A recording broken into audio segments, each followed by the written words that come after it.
And good evening, everybody. Okay, so I was gonna edit a video. Actually, I was gonna stream, but then I was gonna edit the video. But then I decided to just stream. Oh, Jesus. This week has been, well, this week. Yeah, I guess this week because, well, the week technically did just start.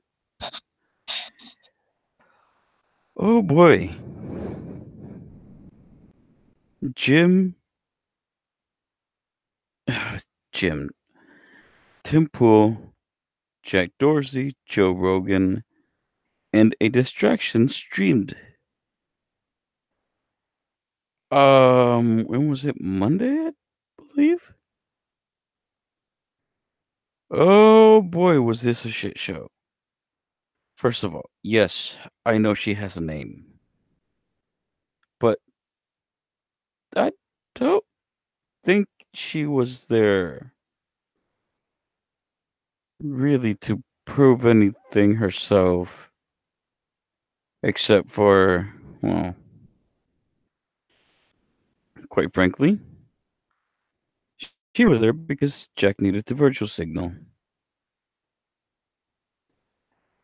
Jack, Jack, Jack, Jack, Jack, Jack, Jack. Ch-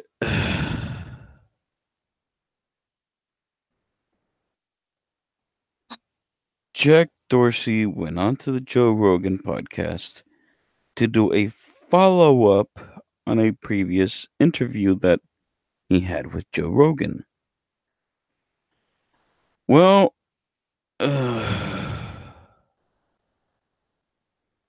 first of all, for those of you that are in the know, I'm sure you'll probably understand what I'm talking about. But for those of you who don't, Jack Dorsey is the CEO, spokesperson, CEO of Twatter. Twitter. It's Twitter. It's Twitter.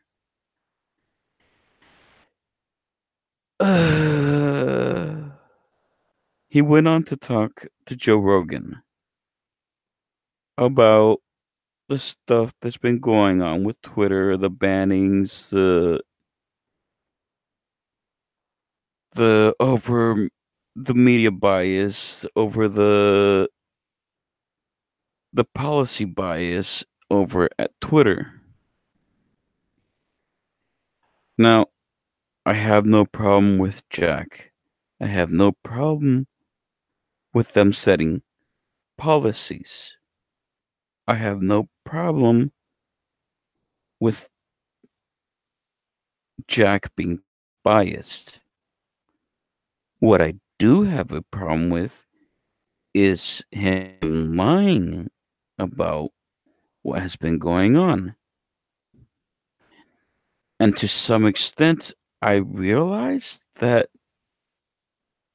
in this stream, Jack may have possibly been out of the loop a little bit,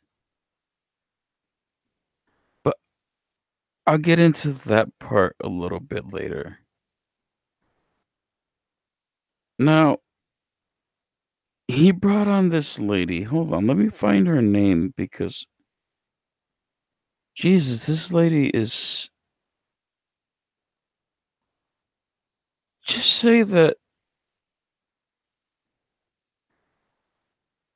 she's far more informed about things than Jack. But what most people need to understand is that Jack runs more than just Twitter. Jack is mostly a figurehead. And while yes, he does have say so in the company, uh he has to deal with a lot more than just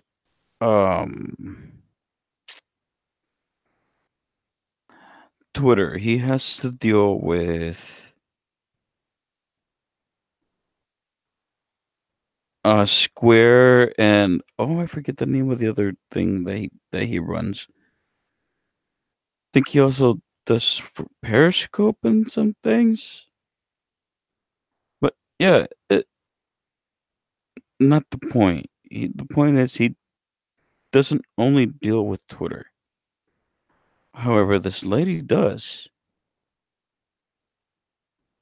This lady that, and yes, I'm going to continue calling her this lady because I want to drive the point home that if Jack was really there to have an honest interview, he wouldn't have brought on a woman to be the voice for Twitter. However, he did. He brought on.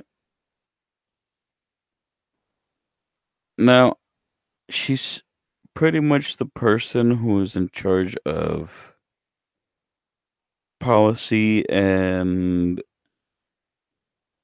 enforcement. I forget what her damn name was. Oh, whatever. I'll find it and I'll start addressing her by her name. Gabby. Gabby is her last name. Now, there's a lot of things to cover, but I don't really care too much about what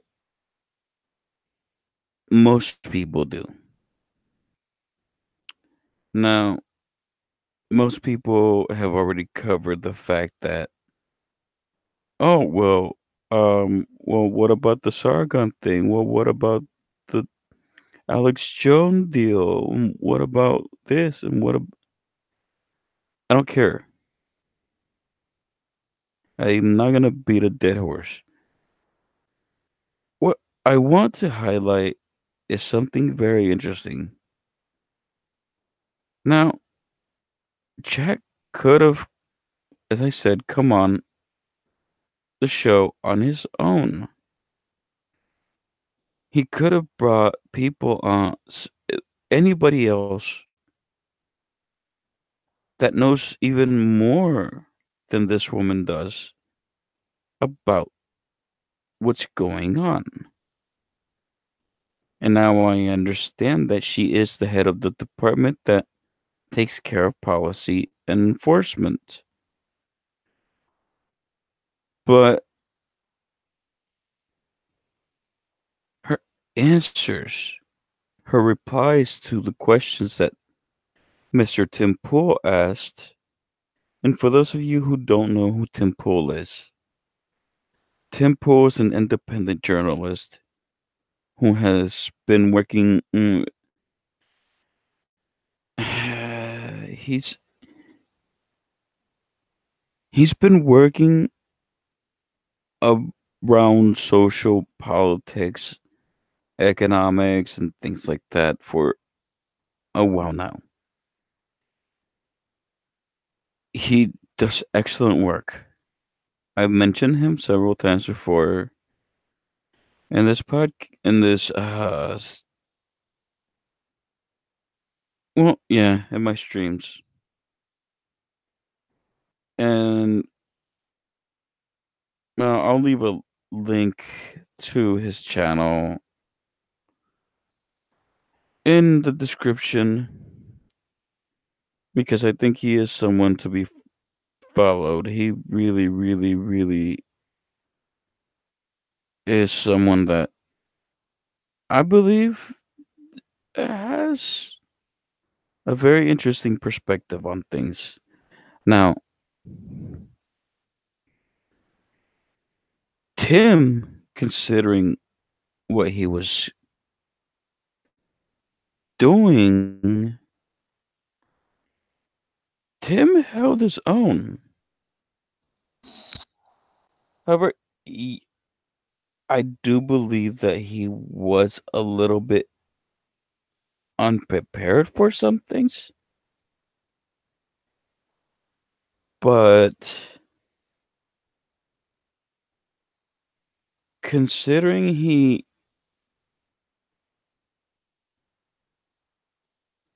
considering that he had to not only contend with keeping Joe focused, he had to deal with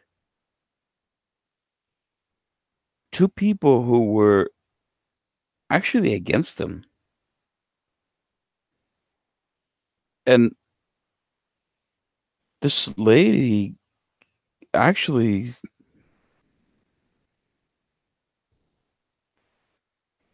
hold on, I'm editing something in the description here because I'm adding Tim's channel.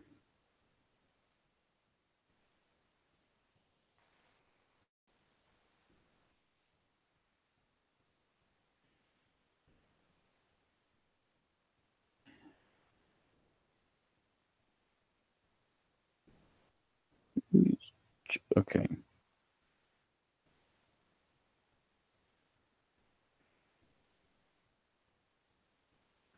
And save changes, yes.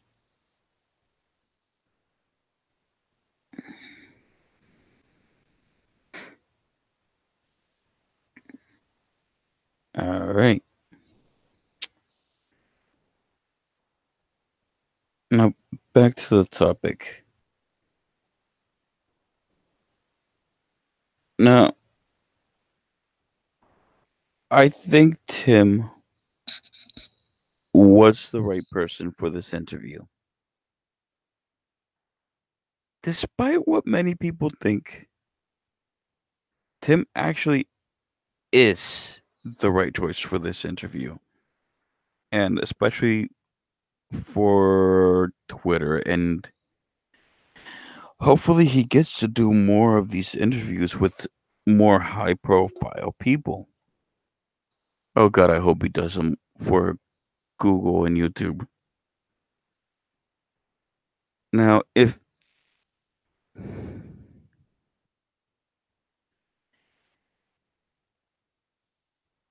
Tim had had somebody else who was a little bit more adversarial towards Jack and Gab, I believe they could have gotten more answers. Now, they talked about how some of the rules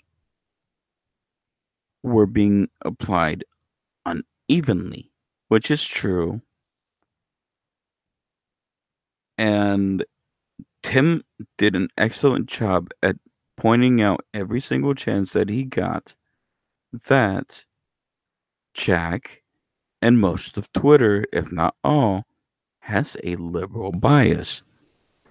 Excellent job there, Tim.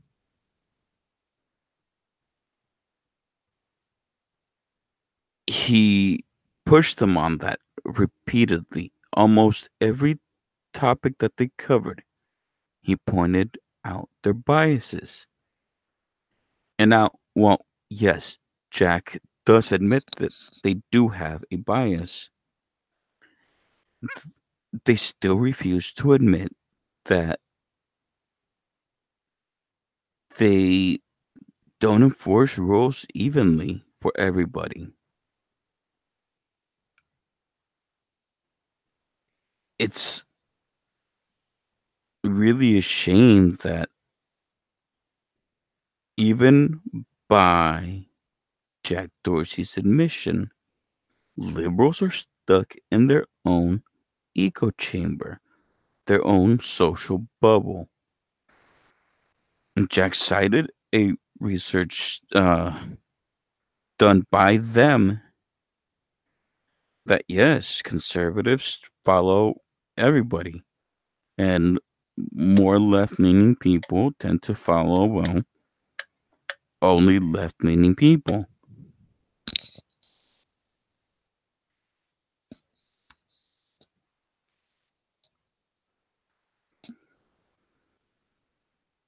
And of course, it's not all liberals, all leftists, all left leaning that just they're stuck in their own echo chamber. However, that's not the problem. The problem is the extremists, the people who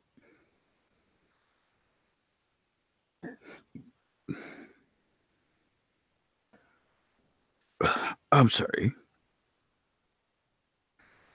The problem is the people who are engaged in the culture war. They are the problem. They are the reason why we're having so many problems. And now, like I said, Tim does an awesome job at pushing Jack.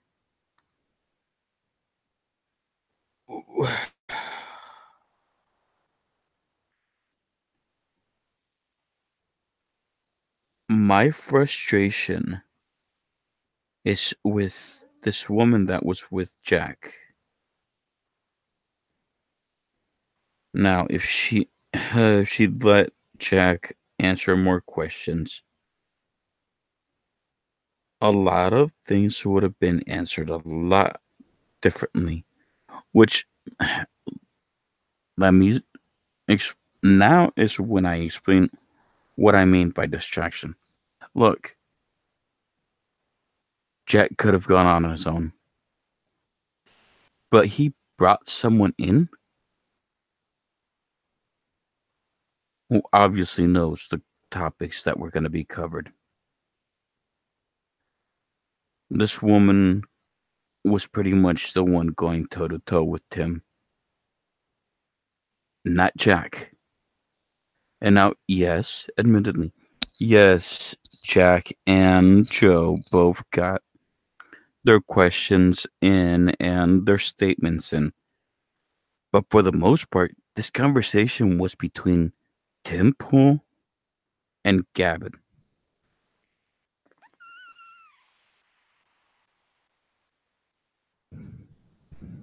which is fine. As long as we get answers, I really don't see a problem with who's answering the questions. In fact, I'm actually kind of glad somebody that knows what they're talking about went and answered questions. That's actually really cool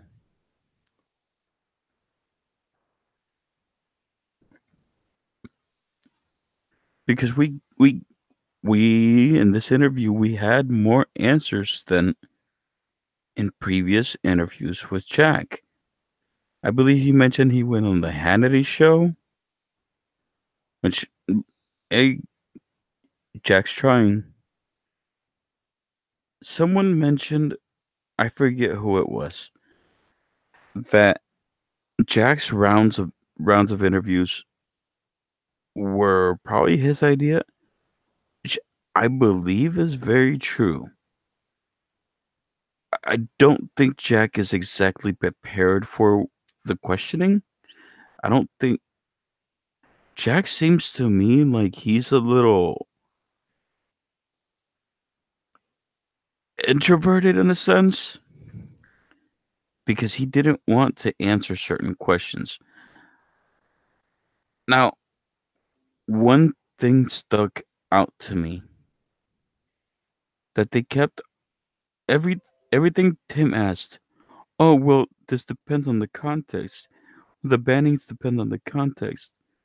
The warnings they depend on the context. Well, yeah, okay, fair enough. Yes, think things that are being said online should always be taken within the context of what is being said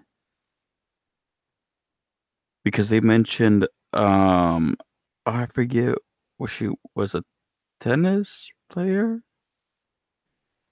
or something. She's a world she's a world class athlete who got banned from Twitter for quote unquote dead naming a transgender. Which quite frankly, I could give two shits about. She was not wrong in she was wrong for being a dick, but she was not wrong because this is a biological fact. What she said, what got her banned, what actually got her banned was dead naming a transgender and saying that men cannot be women, which is absolutely true biologically. I have no problems calling a transgender woman a woman or vice versa, a man. I have no problem with it. I really could care less what you want to call yourself. As long as I am not being coerced, I'm not going to be a dick and misgender or dead name. I really have no problem with it. I could care less. If you want me to call you Princess Sparkle Pants, I'll fucking call you Princess Sparkle Pants. Gonna make fun of you for that, but whatever. Not the point.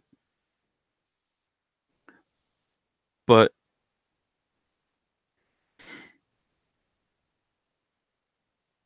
this whole interview seemed like Jack and Gabby were trying to persuade people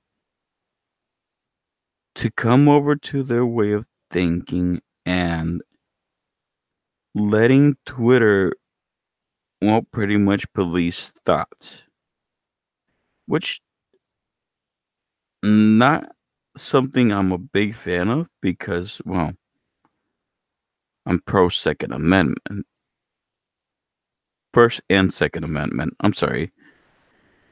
Like, the freedom of speech is the one of the most important freedoms we have. And yes, I know I speak about this all the time, and it's for a reason. It's with good reason. I don't. It frustrates me to no end that people are in trouble for things that they say, which as as people have explained in the past, no fucking shit. Anything you say, it comes with consequences. Of course, goes without fucking saying. You're not saying anything that's not true. Thing is, those consequences should not be thought police.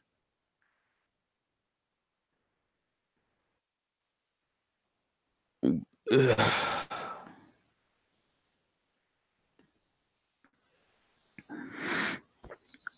I should not be going to any site. I'm not going to any site to be told that, oh, well, you have to call um a transgender woman a woman or you'll get banned. Really? So you're going to protect people's feelings. Most of these people are adults, not children. And if you have a child that is a transgender, you can get fucked. Like I said, I have no problems with transgenders. What I have a problem with is coercive speech.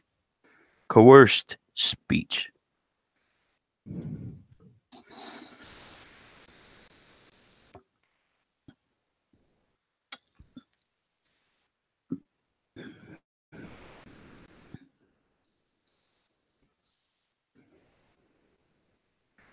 I don't like being told that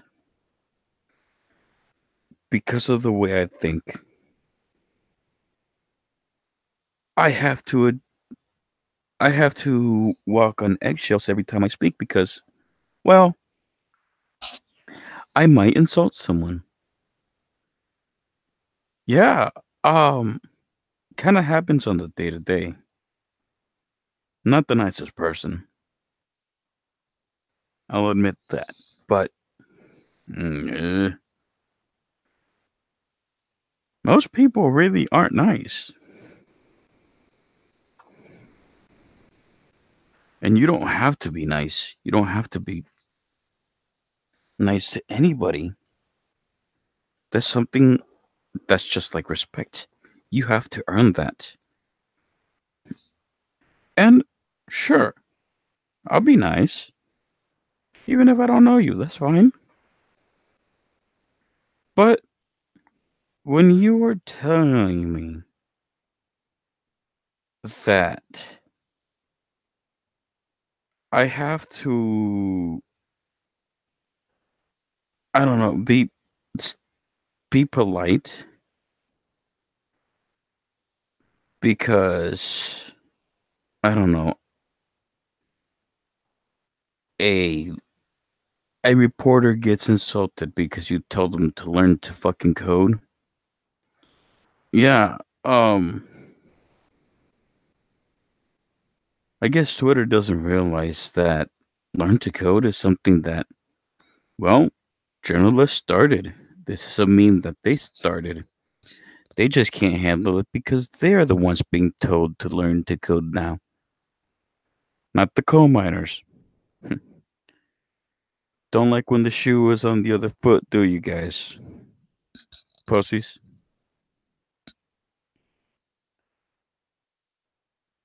And at the same time, look,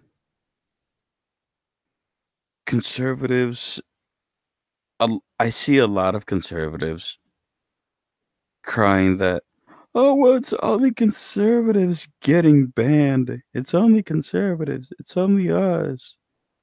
No, guys, there's liberal people getting banned, getting suspended for wrong thing too. It's not just you guys. Granted, it is not nowhere near to the same level, but guys, most of the high profile people that have been banned aren't conservatives.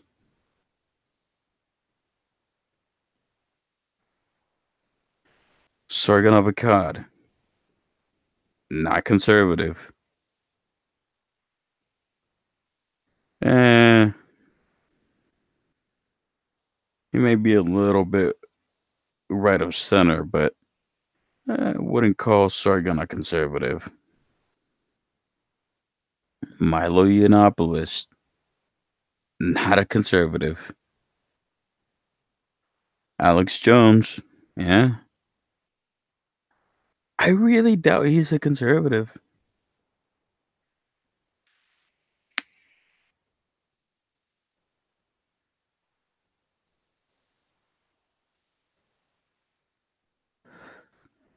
Now, yes, admittedly, some people, most of the people who have been banned, yeah, okay, conservative.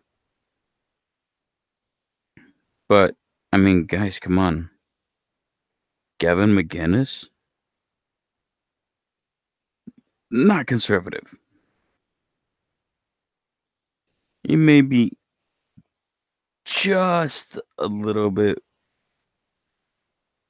lower on the libertarian spectrum than Sargon, meaning he's probably a little bit more like leave me the fuck alone, but I'm still a centrist libertarian. But yeah, no, not a conservative.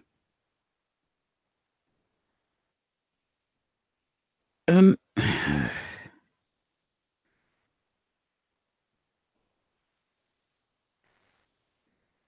I feel as though Jack came prepared, but not the way people are looking at things. Jack came prepared, but he came prepared to dodge questions. Jack really wasn't the one being interviewed here.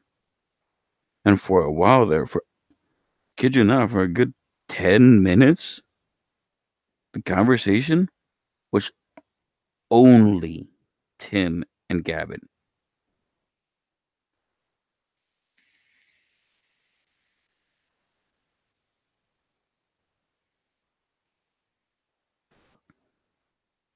which was rather interesting. And Joe pointed it out that it was a back and forth.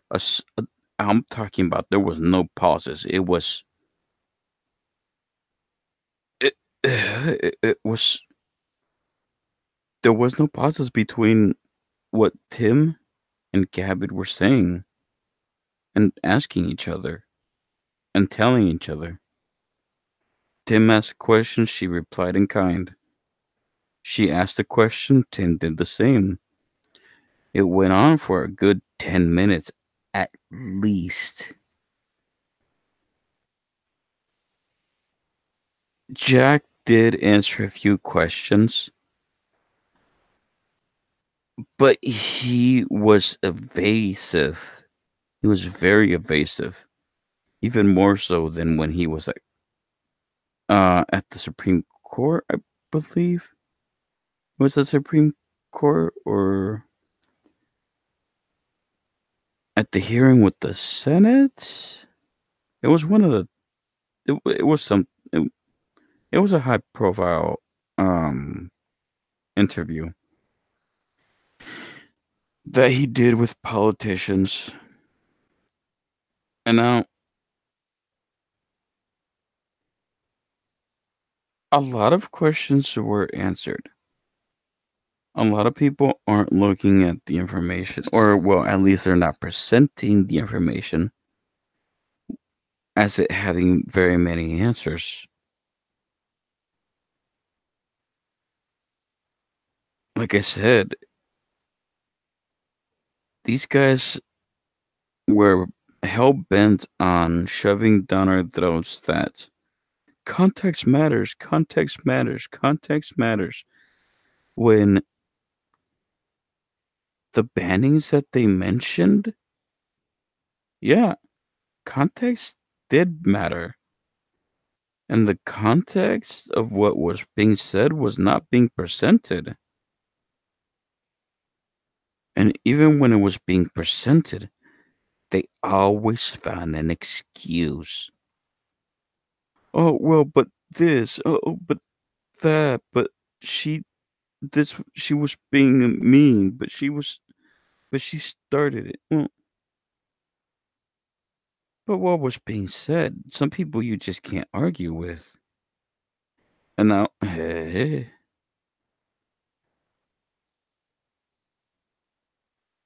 Alex Jones was the more interesting of the answers that were given. One of the more interesting examples that was being given. Uh, Alex Jones is a little flamboyant. He speaks with a lot of gusto. I don't think he should have been banned. Maybe a suspension at most. But even then, I don't think he'd even deserve that. Sargon of Akkad, Milo Yiannopoulos. Yeah, no, I I remember seeing those conversations between Sargon, Milo, and the people that they were talking to and about. Yeah, no, there was no reason to have banned either one of them. You could say, okay, maybe give Alex a warning, but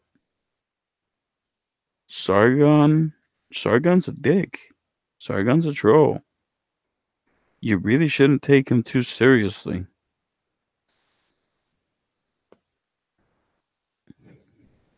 While yes, I do listen to Sargon, well, to his shows quite a bit,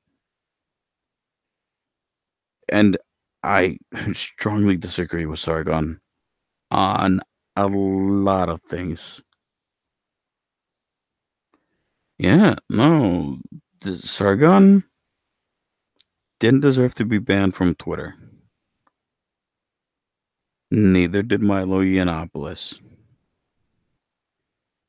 And I disagree with Milo Yiannopoulos a lot more than I do with Sargon.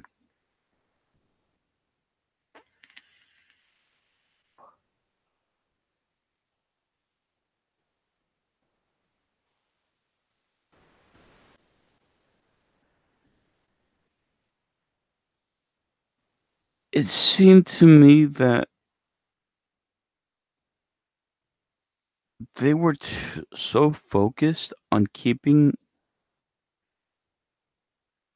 the conversation on what they wanted, and by they I mean Jack Dorsey and Gabby. They were bent on keeping the conversation on the topics that they wanted to cover.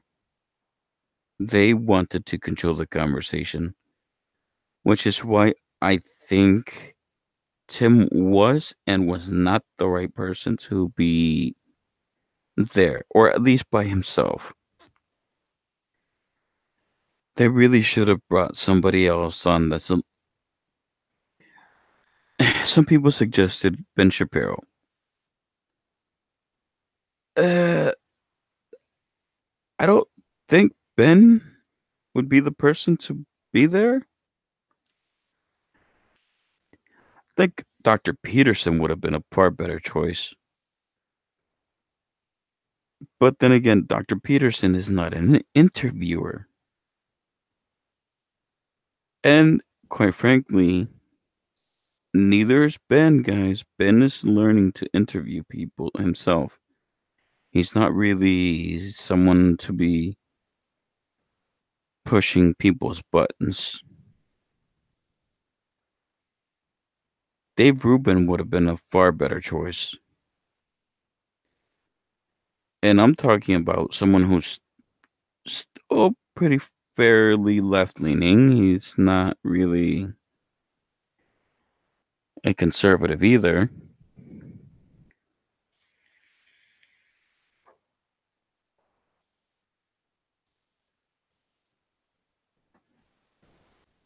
Someone pointed out that it was four liberals talking about how to treat conservatives on social media, which is kind of funny. It reminds me of a joke that Ben made on Twitter once.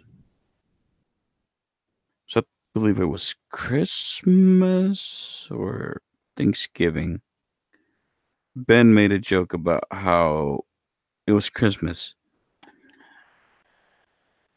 How on Christmas all the Christians and all the other people were gonna be off of Twitter. So he invited all the Jews to have a conversation about either how to take over the world or how to run the economy. That's what this reminded me of. Four four liberals talking about how to treat conservatives, which is really funny. And look, I don't mind liberals having control of media. I really don't. What I have a problem with is them admitting their biases. I have a problem with them not acknowledging that they have such a left leaning bias that, yes, Twitter's policies, YouTube's policies, Google's policies, Facebook, Instagram, yeah, all the policies tend to lean pretty far left. And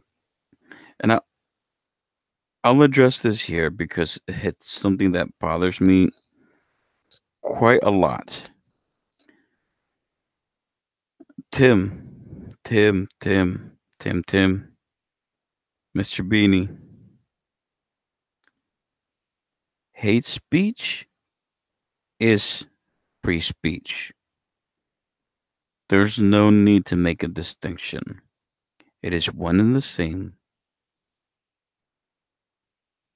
Hate speech. I believe in hate speech. I believe people should be safe from hate speech. But I believe in free speech, so.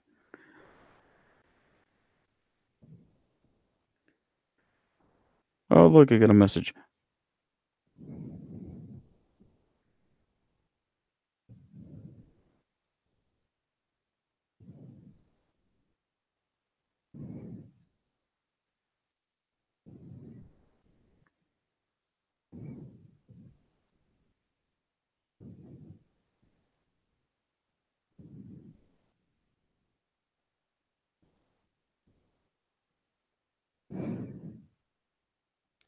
Oh, I may be having a guest.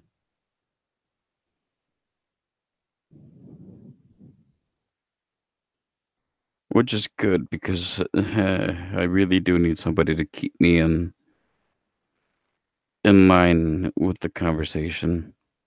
Keep the conversation on track.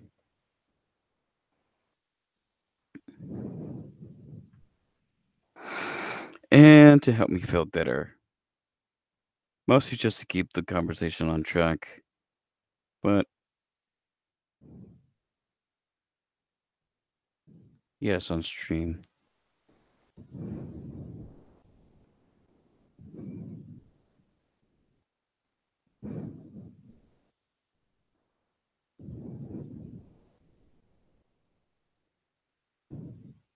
Okay. Now, let me send out this link.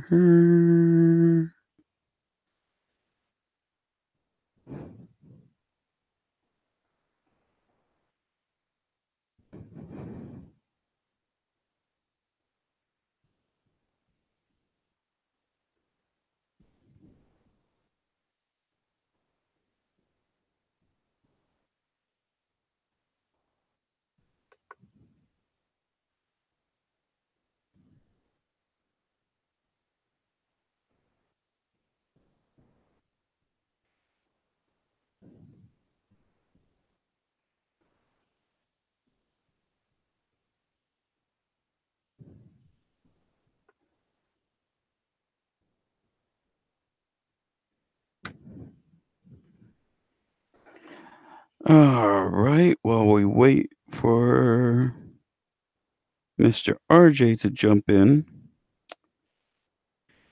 Yeah. Um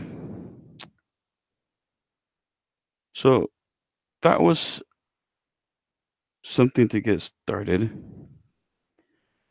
And hopefully I'll get a little bit more feedback from Mr. RJ because I'm sure he's watched this whole thing go Hey, down to. Hello. hey, Rambler, what's up? Not much, but just talking about Tim Dorsey and the distraction.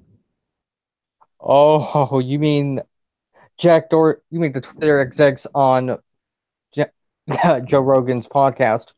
Yes, sir. Oh man, I watched the various clips of them, and I'm thinking, are they not realizing how biased they are? They don't. They don't realize it. I mean, because I'm looking at each clip and I'm thinking, how dumb is this bitch? That's what I was saying. I don't think she really was really too important to the interview. I think she was just a distraction because Jack didn't know how to handle an honest interview with honest pushback. Damn, Jack, you pussy. Because I watched the entire stream twice because I wanted to see if I missed something. and a lot of what was going on. She was just there as a distraction. Jack really didn't answer too much. when he should have, because, oh, I don't know, he runs the company. Exactly. I mean, Jack, you're not telling anyone the truth. Yes, you're banning people for some of the dumbest reasons. Although, admittedly, the only one that even came close to a bannable offense was Alex Jones. But even then, I still don't see why he should have been banned. Me neither. I just saw Alex Jones as a basically a version of the WWE for conspiracy theorists. I mean, there is. Oh yeah, and I mean, although I although I mhm, will admit some of his products really don't sound all that great. yeah, yeah, I know. I mean, they you have a company, basically a social media company that's ran by lefty SJWs who don't realize what they're fucking doing. Well, of course they know what they're doing. I They're mean, trying they're trying to silence people every exactly, which way, every which way they can, even if it's illegal. exactly. It's, Oh, that was one of the things I missed to cover. I'm actually glad Tim asked a very important question. Well, what happens if, for example, in Saudi Arabia, where homosexuality is banned or illegal, whatever, what happens if in one of those countries you you get people cheering this stuff on? Do you ban them? And probably because they're wishing death upon people, which is not right. that's the thing. They gave non-answers to those questions. I wouldn't accept pretty much I wouldn't accept it. I would tell them either give me an answer or I'm gonna press harder. He did. I mean, pretty much I don't call Islam a religion, really. I just call it a fucking cult. It That's is. I mean, it's a cult you shouldn't put into official law. Of course, that's why in the States we have the separation of church and state for that very reason. This is why I'm pretty wary about going to the Middle East myself. Pretty much I get the Middle East has a cool car culture, but if I'm risking my life to go there, no thank you. I'd rather I'd rather be safe than dead. Yeah, right? I mean, ugh, you guys have to realize when it comes to someone's sexuality or their disorders, they can't control that. That just happens naturally. Exactly. I mean, I can't control my autism, I can't control my anxiety, depression, ADHD, or even my dysphoria. I struggle with every single one of them. I try to cope with them. Exactly. That's I was having a conversation a while back because I was on Discord and somebody brought up the topic about transgenderism. And I played coy and I asked, well, what's the difference? Is this a mental illness? Is it biological? Is it psychological? They're like, no, well, it just happens. Like, well, okay, but how does it happen? I It would just, ask mhm. I would ask the same question because pretty much I don't understand it entirely myself, and I'm still trying to wrap my head, even though pretty much I realize what I have. Right. But continue. And yeah, I mean, I had a back and forth. It was, it's on a debate server that that I happened to join for some reason. Yeah, I could explain that off air. Yeah, Yeah, so and they presented an article by the LGBT rights group. I'm like, I'm not accepting that as a source. He's like, well, why? I'm like, because that's an obvious activist group. Activist groups, whether they're on the left or the right, are generally not honest about their intentions. They are there for one reason, to be activists for a specific cause. exactly. He's like, okay, then what would you accept? I'm like, well, a university." He's like, but they're biased too. And while, yes, fair enough, they are biased too. However, students are not biased enough to not present raw data, regardless of what they find. Yeah, because a lot of universities are funded by taxpayer money, so they can't be as biased as well, many activists are. Exactly. I mean, we have this culture currently of social justice, and it it's ruining social media. It really is. It There's no is, doubt about it. of course. And that's what I was saying. Like, I don't care that they have a bias. I don't care that they pretty much run media. What I My problem is that they don't know that they have this bias. And even the ones that know don't want to admit it.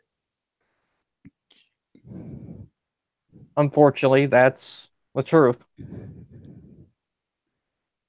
Because Because that's a what lot uh-huh. because a lot of them are cowards. They don't have the balls to do that. Exactly. That's what that's what I love about Fox. And I am not a fan of Fox either. But at least at Fox, they know that they are biased. They're pretty much self-aware. Yeah, they're and as Tim says, they pretty much are the actual mainstream, but because of the high volume of viewership that they have, but they really aren't because they don't control the narrative. Very true, very true. It's the it's the same difference as Crowder versus TYT. And that was something I wanted to bring up today, but yeah, Skeb has a problem seeing his messages on time. Yeah, we discussed that a little bit ago. Fair enough. I mean, Cenk Uygur, I don't trust him because he comes from a country where Islam dominates. Oh, don't even get me started on Jank. People, I've heard people say, "Oh, well, at least he." No, no, he's not. He's not honest. Don't even give me that. I mean, I swear social justice basically, I think part of it came from Islam Probably, I wouldn't doubt it. I really haven't dug in deep. Uh, deep enough into yeah. it. Although I wouldn't trust Islam fully. Although it's funny what's happening in the UK with conservatives, Islam, and They cower to basically these parents. uh huh. I don't know if And you've if heard. I don't know if you've heard what was going on. That can, I saw Philip DeFranco cover it yesterday.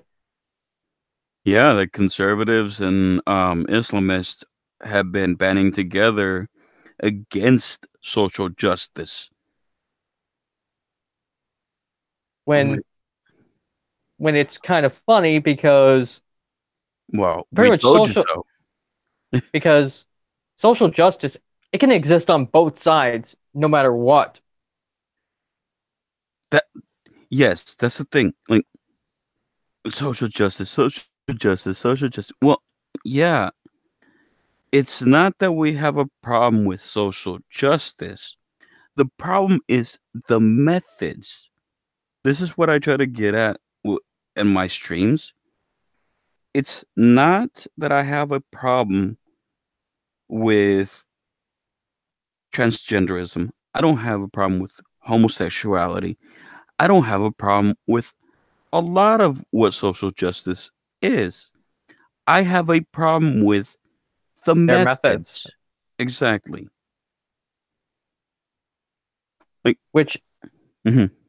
which a lot of their methods is to silence people and take over the world, like an evil supervillain you see in cartoons, Uh-huh. which is pretty funny when you think about it in a very weird way. Yep. Dictators are quite literally uh anime, cartoon, manga, comic book supervillains. I mean, Kim Jong Un, I wouldn't be surprised if he was a little like the Joker. I That wouldn't describe them as a Joker archetype. I would put them more in the camp of a Red Skull type. literal Nazis. Uh-huh.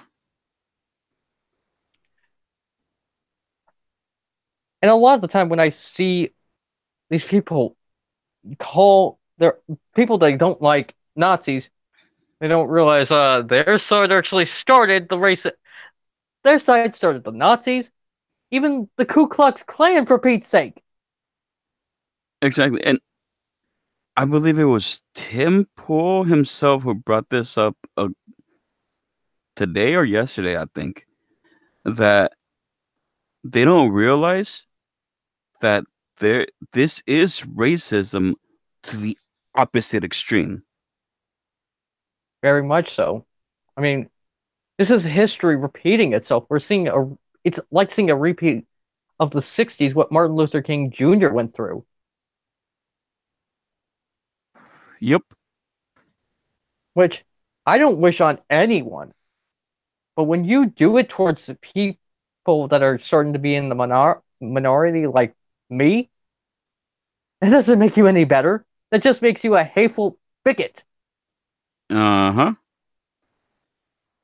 I mean, that level of stupidity, that's not an excuse. It's not. It just say, dude, you have to realize that whether it is a far right neo-Nazi or it is some Antifa dipshit, you guys are pretty much saying the same exact thing. You're wording it differently. Exactly. And I mean, some of these people are even turning themselves into bloody terrorists, which uh, you try to turn yourself into a terrorist in this country, and that's a death sentence. Oh, oh yeah, I was having a conversation about that specifically with Nothing For You Here because we were talking about the Constitution and how what's her face? Ilhan Omar. Oh, I don't like her. She creeps me out Oh, I think she's funny. I think she's hilarious. I have a ball laughing at her. because how stupid she is, like AOC. That's the thing. People say that she's smarter than AOC. No, I don't think she is smarter than AOC. Actually, I think she's a little bit dumber. On the level of intelligence, how dumb? The intelligence of a bimbo? Because, ooh, those types of archetypes, not intelligent, if you really think about it. I'd Except, put I'd put AOC going back to the comics comparison. Harley Quinn. that Yeah. makes so much sense. Yeah, yeah, it does. Very much Valley Girl. Uh-huh. Man, eh, speaking of AOC, when Tim Pool brought up the new Green Deal from her, I'm thinking, she really wants the country to go full communist when that's never worked? What does she want the US to become? The next Soviet Union? Put us in the next Great Depression? That yes, that is actually effectively what we would become, the next Soviet Union. We, If that happened, AOC, you won't be alive for much longer if you tried that. but oh, who was it? I think it was Monkey that brought it up that well, we would actually have the first female dictator. Well, he's not wrong. I mean, look at Venezuela. I don't want to go down that road. No, no, no, no, no. Oh, no, no. I mean, And look, you look at them and where they've gone. The country is in turmoil, it is. and she wants us to become like that. Uh, AOC, you could lose your U.S. citizenship if you tried that. Hey, but those spread lines, man. You gotta love those. I swear, I swear, some of some of the individuals in New York who voted her in, yeah, you guys aren't as intelligent as any of us either. You're probably as dumb as AOC, not dumber. Yeah, I've said it before. They're a lot dumber than she is. And Mexico's not going in a better direction either. I mean, I swear, pretty much if I were president of Mexico, I would get rid of all the try to get all I would try to get rid of all the cartels because I'm not they are I pretty much I don't trust cartels as far as I can throw them. I am not condoning violence, but I would probably turn a blind eye to a couple of those cartel members being tossed out of helicopters. I mean, hey, Especially especially towards some sharks. preferably, yes.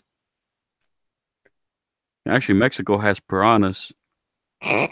Piranhas, I learned they well some species won't eat you up as well to the bone. Yeah, no, actually, I think that is about the variety they have in Mexico. Yeah. The more they well, you learn something new every day. Yeah, well, I'm Mexican, so I did retain a little bit of the information from when I was a kid. Ooh, you would you probably laugh at my heritage. Part part Irish, part Dutch, and part French Canadian. Oh, yes, you have mentioned that. On the New Brunswick side, not the Quebec side. Ah, Thankfully, thankfully, because Quebec, what are you thinking? But I did see something funny last year in Quebec. You know how they allowed custom license plates recently, right? oh, yeah. There was one. There was basically a Ford F-150 with the with the tag of penis, a Mitsubishi Lancer GT with the tag of vagina, and you can guess what uterus was on. The Civic. Oh, God. I've seen it. I think I actually posted those images on Twitter. That's funny. Well, yeah, I mean, going back to Mexico. Yeah, uh AMLO started rationing out. uh the petroleum for the gas stations, and they actually started locking down the gas pumps. Oh, that's gotta hurt. Yeah, that's why I sent out that article to Monkey a while back about the 80 some odd people dead from the explosion. Yeah, that was my story. This is why I actually say, well, we need to have at least, oh, I don't know, a backup to gasoline just in case, because there are some alternative fuels that can't be manufactured. Or just hopefully we don't go towards the extreme of hydrogen, because having hydrogen as the sole fuel, yeah, ever heard of the Hindenburg disaster? Uh-huh. And I'm actually more of the thought of Sanguine. I don't know if you were listening when he was talking about when Inquisitor got mad at him for almost mentioning. Alternative fuels. I heard that, and Uh-huh. I think I was on that stream. Yeah, it's not the fuels and the efficiency we need to worry about anymore for a while. It is the storage of the energy that we need to focus on Worry right about. now. Exactly. Because we are at a point where we're running phones on something that the device is smaller than the entire battery of a cell phone from 50 years ago. I Not to mean, mention, I mean, I agree with you because the current wave of batteries, they degrade over time, and you don't see that done with fuel cells or fuel tanks, hmm and the infrastructure is not even there completely. I mean, you look at an electric vehicle, they're expensive, and you have to, and it determines on your area. Because if you go out and try to buy a Tesla, you're effectively wasting your money. oh, right. You were talking about this earlier. I mean, I'm not to mention, I don't fully trust what Elon Musk says because he's going to try to at least start selling his cars online. Although there's a big problem with that. Oh, Pretty much to sell cars totally online, not legal. That could get him kicked out of the North American market pretty quick, especially since he manufactures every single Tesla here in the United States. oh, how would that be illegal? Uh, it's an old time law that was made to protect dealers back in the day. Uh-huh. I think Donut Media, Donut Media, if you've heard of them, they actually did a decent video on it. Okay, I'll Man, have to look it up. because it is pretty complicated how they can do it, but pretty much the reason that that's what effectively caused Tesla to actually create the stores that they have in place. But Elon Musk is already in deep shit for claiming someone was a pedophile last year. This Oh, is, yeah, I remember that. I mean, this could backfire on him majorly. Wait, are these the same laws that are also preventing, for example, knife manufacturers from selling only online? I, as far as I know, this is just directly towards cars. I mean, I don't know if it covers other things exactly, Ah, okay. because this specific law was to protect car dealers back in the day because they were getting screwed over. Let's see, I think right around the 30s. Ah, okay. Yeah, Because because I know that because I'm in the EDC community. I don't know if you know what that is. Electric Daisy Carnival. Uh, no, everyday carry. We're Oh, yeah, we're pretty much the guys that, you know, oh well, you need something to cut. Well, I have a knife. I'm not against weapons. I'm really not. I'm just I I tried to look at each situation in context, the best of my abilities. Well, most of us don't really carry a knife for self-defense. Most of us just carry it as what it is, as a tool. I mean, the closest thing I have to a knife is one shaped like a steam locomotive. Well, th- that's something. I But got it for I got it for Christmas once, so although the closest thing I've ever used it for is to try to get some glass out of my foot. yeah, no, most of us really just carry like a Swiss Army knife, Victorinoxes, because well, I mean, most men really do just use a knife for I don't know, cutting an apple, peeling an orange, Opening cutting, a package. opening a package. Most guys really don't have a need for a knife past that. I I mean, mean, mhm. I can completely get that because pretty much you don't need to carry a huge weapon all the time. I mean, if you did that, it would get a little bit annoying and tiring. No, and it's a philosophy that we try to get across to people. Look, if you need a knife for self-defense, you're doing something wrong. That's what we have guns for. Those are for self-defense, not a knife. A knife is too personal. If a robber were to chase me in my house, I would just chase him with a baseball bat. Exactly. There's no need for that kind of force.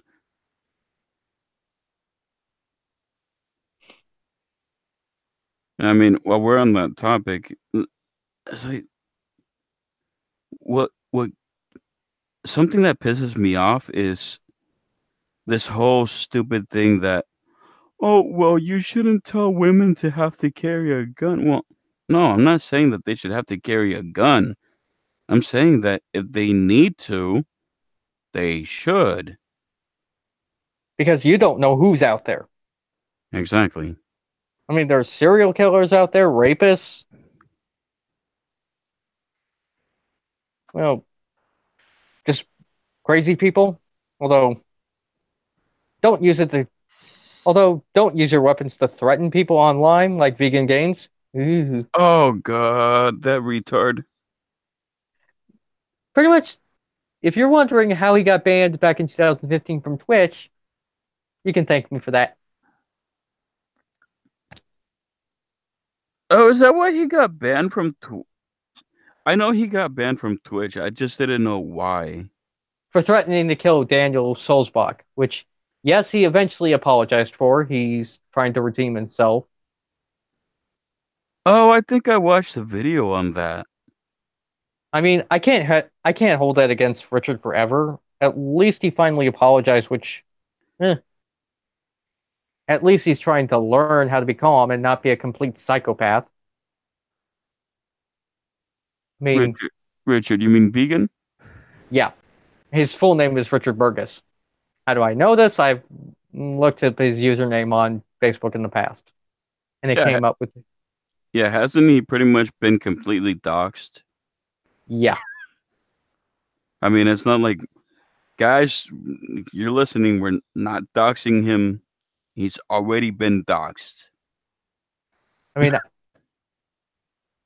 pretty much I don't condone doxing at all because, ooh, that can lead to stalking, harassment, possibly a restraining order. Yeah, yeah. I mean, and I'll be honest with you, stupidly enough, when I was almost 20, well, under when I was, I think it was when I was 19, I doxed myself so I could review Thomas and Friends merchandise, which was stupid. Yeah, it was pretty retarded. Luckily that account is not around anymore. Yeah, I usually I if somebody really wants to find my docs, they are gonna have to dig through A lot of hoops. yeah, because none of it is tied to my current accounts. Yeah, no, I mean, and That's one thing. It's like, dude, just because the information is out there doesn't mean you're not doxing them. That's one thing that they covered in the podcast with Joe. Hmm. That this lady said that, well, the information's already out there. It's not doxing. You're not doxing those firefighters. It's like Kathy Griffin, you're a complete retard. it's like, dude, no, that's still doxing. Yeah, that's still committing a criminal act. I mean, I'm not surprised the FBI is not looking into her. Yeah, well, eh. I mean, there's a reason why Family Guy mocked her Oh, because I she'd didn't. be. Yeah, I didn't get Yeah. to see that. Basically they picked. Basically in Family Guy they pictured her as being related to Peter Griffin, but dumber than Peter.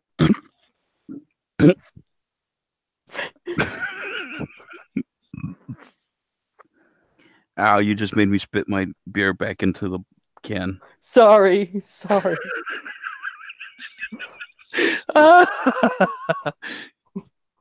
Well, I love making people laugh. Oh, that is funny. I still gotta go back and watch that. It's such a classic episode. Although it was funnier than what she did on Twitter. Much funnier. That's not hard to do. Hey, you could glue her to a donkey, it would still be funny. Hey, AOC never did anything wrong to her. I'm not talking about AOC. I'm talking about an actual donkey. Oh. I still think it's funny how Monkey calls her Donkey Girl. Burrow bitch. Yeah, burrow bitch. Well, her face does look like a donkey. Yeah, and it's fitting. Hee-haw! Hee-haw! And it's fitting considering her party. Wah, wah, wah, wah. I honestly thought that that was what the reference was with Monkey, her party. A, a bit of both. Her looking like an actual donkey helped. Although you won't. Although I don't know if she could actually break someone's bones like an actual donkey could. Are you kidding me? She's a tiny little thing. Although I don't know what his fascination with her and her boobs is. Well, that's right. He's a pervert. Yeah, I was gonna say, it's Monkey. Hey, I'd rather fuck Jessica Rabbit than fuck AOC. Ah, yeah. I mean, there are a lot of better looking women than her. Heck, I would say that hell, Reba McEntire is better looking than AOC in her age. Hey, I love me some Reba.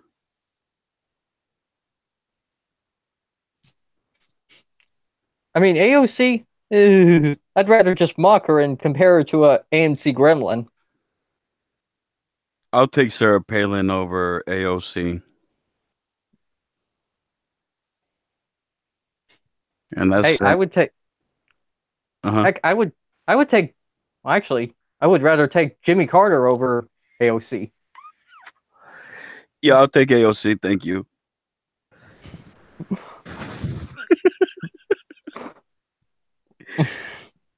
The only thing I find crazy about Carter is just his fascination with aliens. Oh God, you had to. Oh yeah, I completely forgot about that. Uh, wasn't he the guy that created? Wasn't he the one that set up Area 51 or something? I don't think so. I can't. I've never looked into Carter's past the alien conspiracies. Although Area 51, I wouldn't be surprised if they had aliens down under there, but it's never been proven. It's always been classified. What's been declassified, hasn't it? Eh, Well, with some things retracted.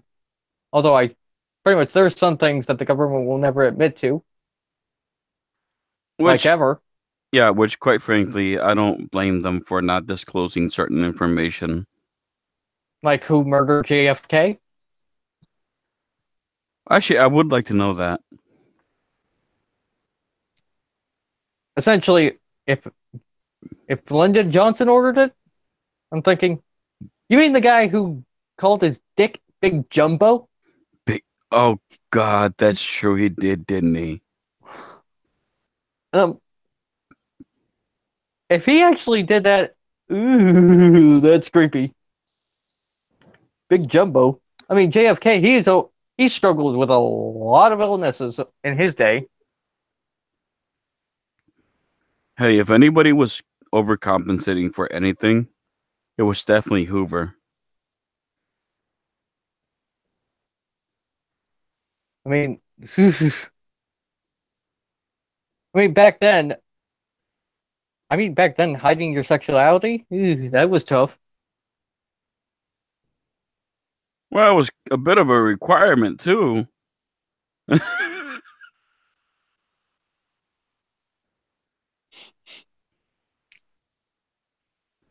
That's mean, what.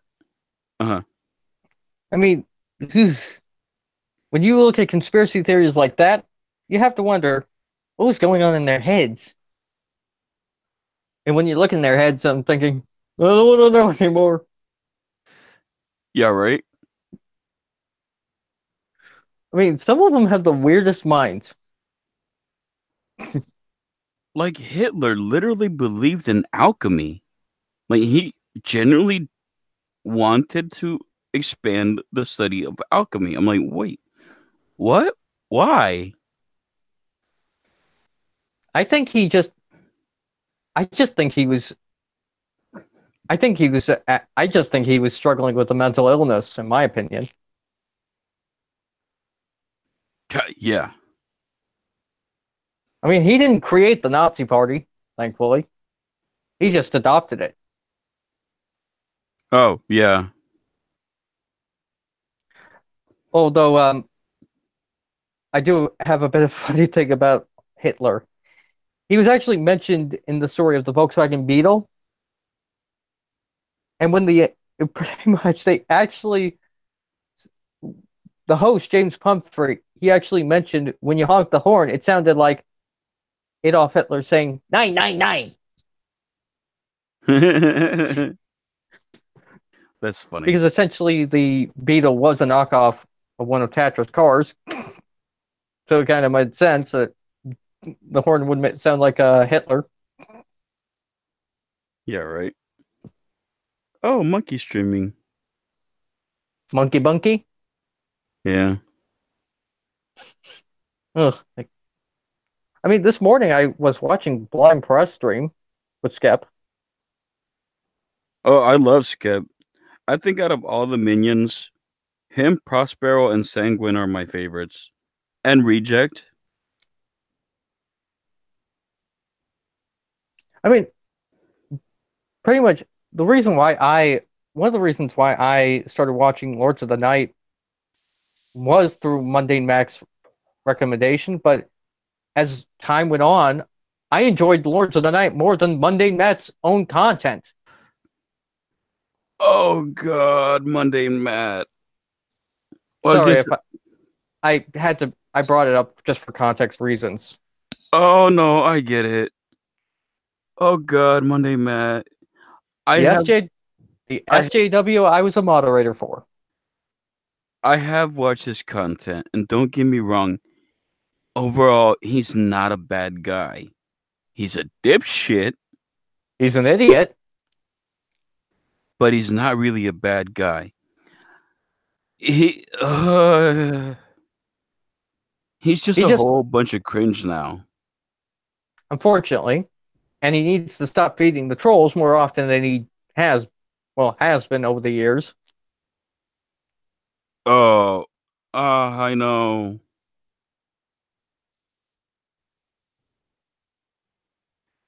My problem with Matt started a while ago. Way before this whole Flagging. yeah.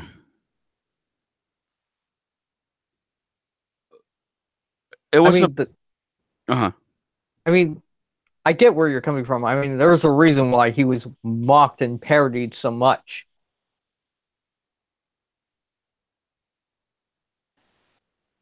I Would mean I be what? yeah, he just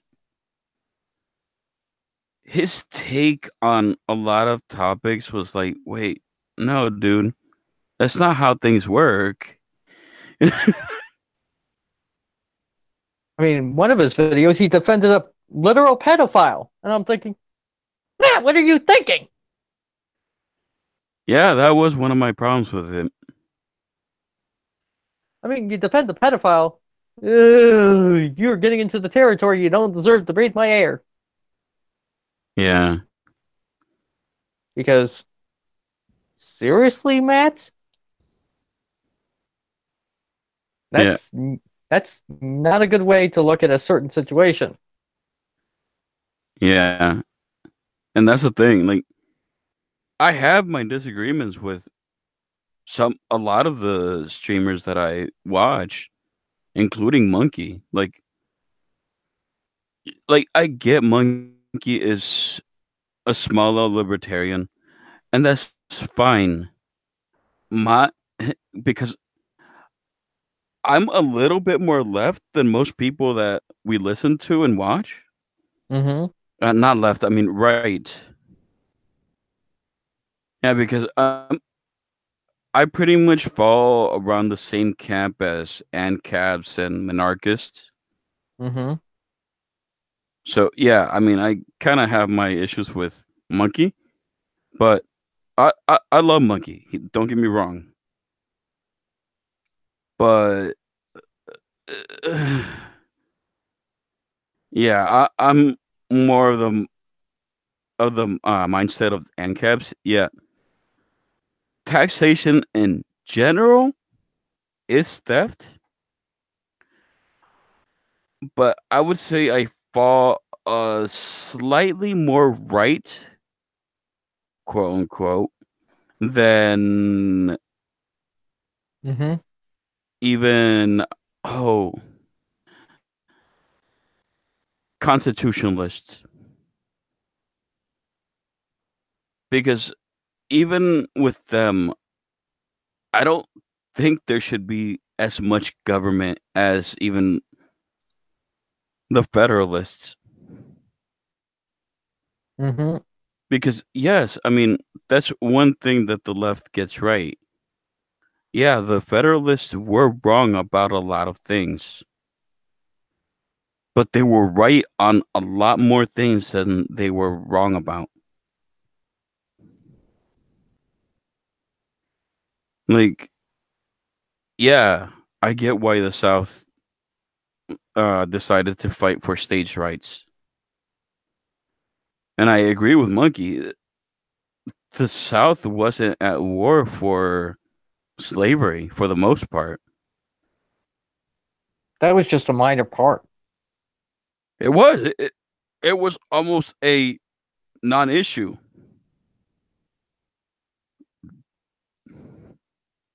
because even as leftists have pointed out,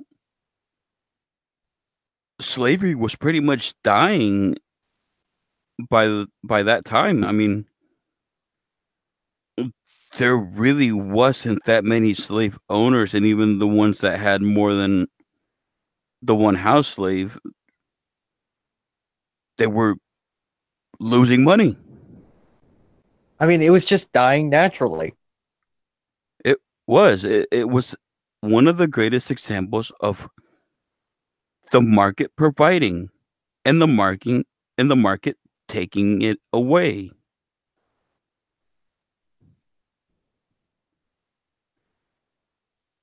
And that's one of the very few things I completely agree with leftists on. Mm-hmm. That yeah, it was pretty much dying. And yes, that was one of the few things that the Federalists got wrong.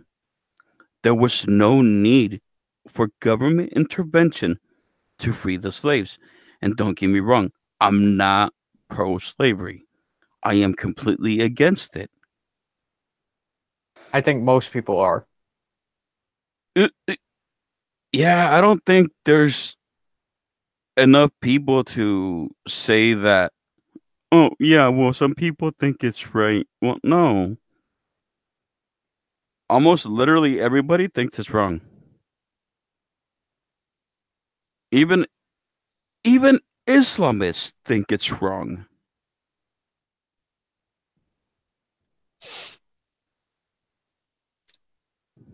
I mean, some of the arguments you see them come up with to justify racism Uh-huh.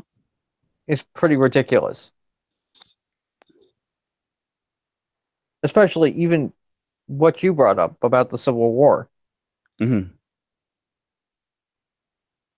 And it feels like, oh, man, sooner or later, these SJWs, they are going to be launched onto an island all by themselves, and they won't have anyone to blame but themselves. Right. You're lucky they're not on Sentinel Island. Look, ideally, yes, I am actually an ANCAP, but I am a pragmatist. I do believe that right now, yes, we do need government. That's why I don't actually consider myself an ANCAP. I would actually fall almost to the extreme of libertarianism. More just in the middle. Right. Like I would fall in that very fine line between ANCAP and big L libertarian.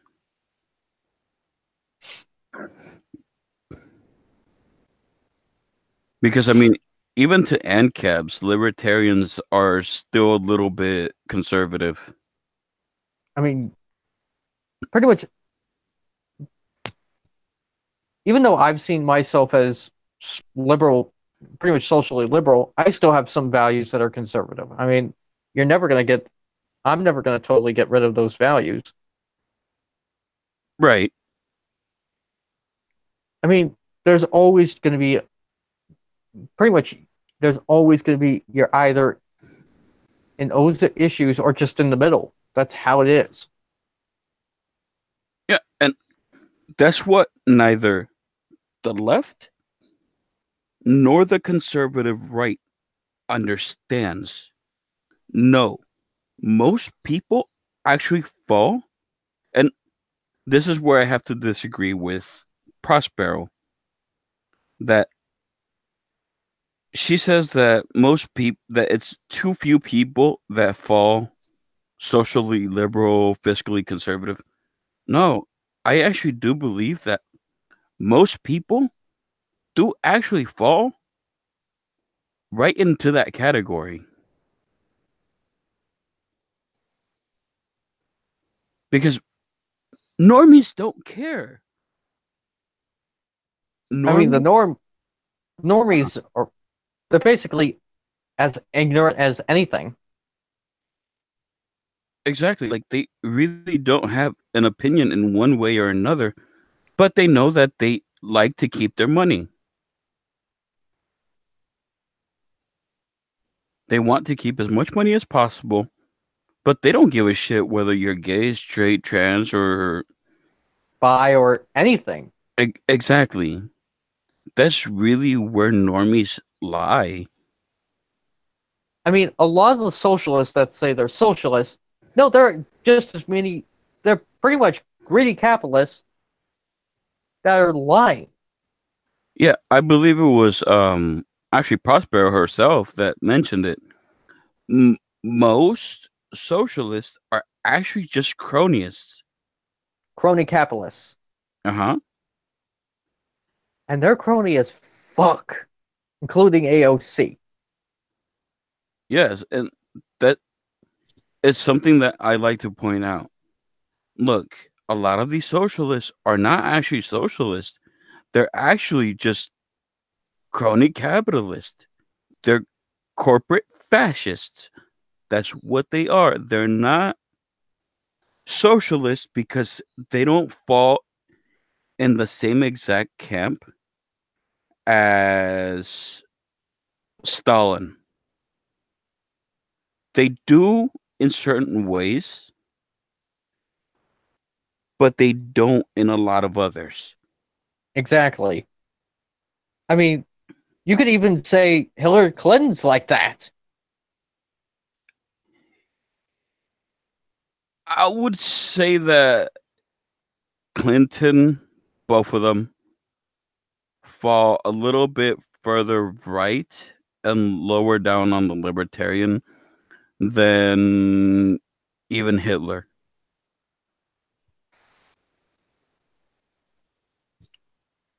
I mean, pretty much if Hillary is thinking she wants to run again, oh, this is the same argument people have towards communism. How many times has she lost? Every single time. She's never going to win. She's never going to become president. Give up, Hillary. Hillary. I mean, with how Donald Trump is, eh, more people are going to flock to him than they are to you. Exactly. And even people like me that believe that he's a filthy cronyist are gonna go to him because he's not that bad. He's really not. He's not a racist bigot.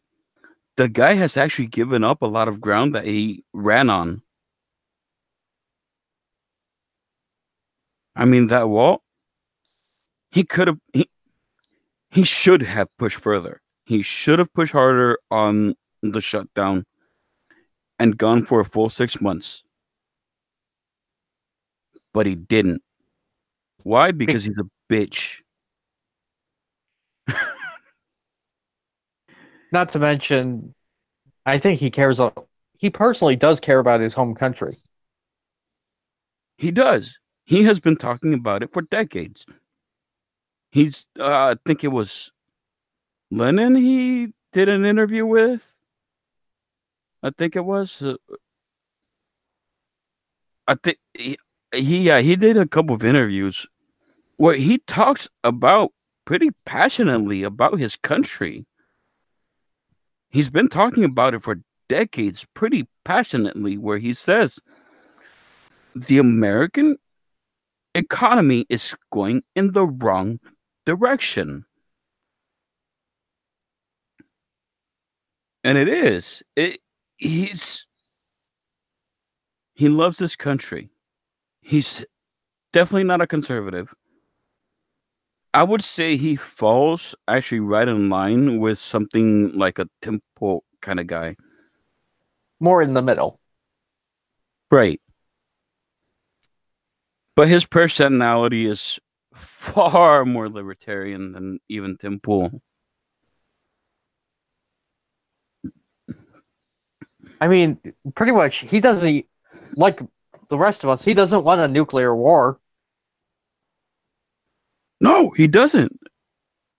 He I'm per- I'm personally in the belief that he's scared what Kim Jong Un could really do, because you don't know what that little man has up his sleeve. right, but he has to play tough because he's up against a dictator. It's like I this. mean, Uh-huh. I I mean, being president is not an easy job. Look at Obama. He has gray hair now. Yeah, Actually, he it has can gray white hair. pretty. It. I mean, I've looked at his hair and I'm thinking, damn, you look old.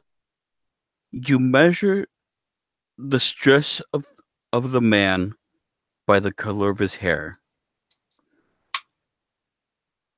I've seen that in one of the, I've actually seen that kind of stress in one of my favorite creators. If you look, pretty much you know David Patterson, aka that dude in blue, how long, how thick his beard gets, that shows his stress over time. Who? He's a car reviewer on YouTube. He's close to 1 million subscribers. Oh, speaking of normies and stuff like that. I don't know if you know him, Rango Star, Corey or I Cody. Cody, I'm sorry. uh vaguely, I never really heard of him. Okay, he's pretty much the guy that got the Exodus started from Patreon after the Sargon thing. Oh, I I'll send you the link to his channel later. all right. This guy is about as normie as you get. I'm talking about As he normie as as normie as AOC is. the dude you would you hear him talk when he's talking about his projects and his family and all this. You would think he's a normie version of Peterson, Mm-hmm. but when you hear his religious values, his conservative values, you're like, wait, but this dude's quite literally a centrist. Like this guy, I would say he's even more in the center than even Tim is. And yeah, like he's the very definition of a blue collar, a family man, religious, very just leave me alone. Big heart. Tremendous heart. This guy donated to Sargon, despite the fact that, by his own admission, he disagrees with a lot of what Sargon did. He just doesn't like people getting screwed over. In his own words, actually.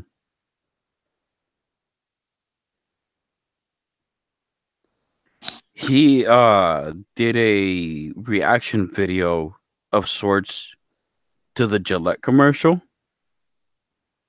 And yeah, both left and right leaning people from across the spectrum were Thought like, it was stupid. no, they praised them for it.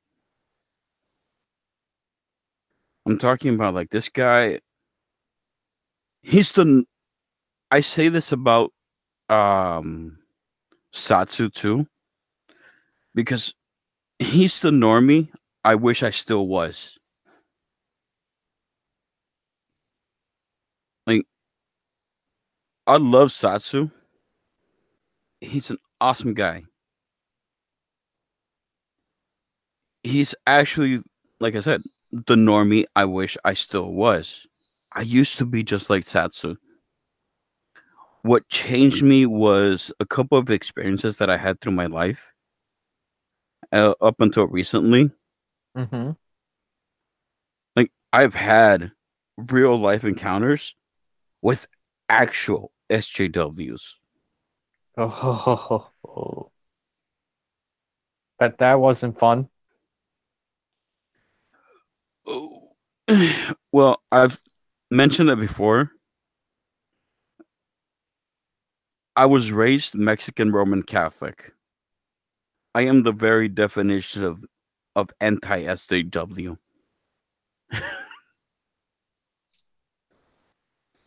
Yeah, it was a pretty amusing. Like I've always been pretty fairly libertarian. It's been recently that I've actually moved even further right and towards the bottom of the spectrum. because how crazy the left has gotten. Yeah, like I've actually gotten more anti-violence and anti-war and even more anti-government. Because how corrupt some of the individuals are. So a lot of the crony capitalists that Oh yeah. want to. I mean, AOC, I think, is one of the. She's personally a con. She's a con artist. That's all she is. I'm actually of the same thought as Monkey is on this one. I think she's been used. By someone higher like George Soros. Eh, maybe not Soros, but yeah, somewhere along those lines. Hmm. Hmm. I mean, because there's other billionaires other than Soros. It could pretty easily be one of them, but We just don't know who. exactly.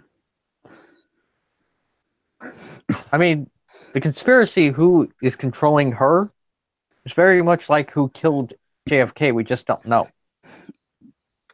Exactly. We just don't know yet.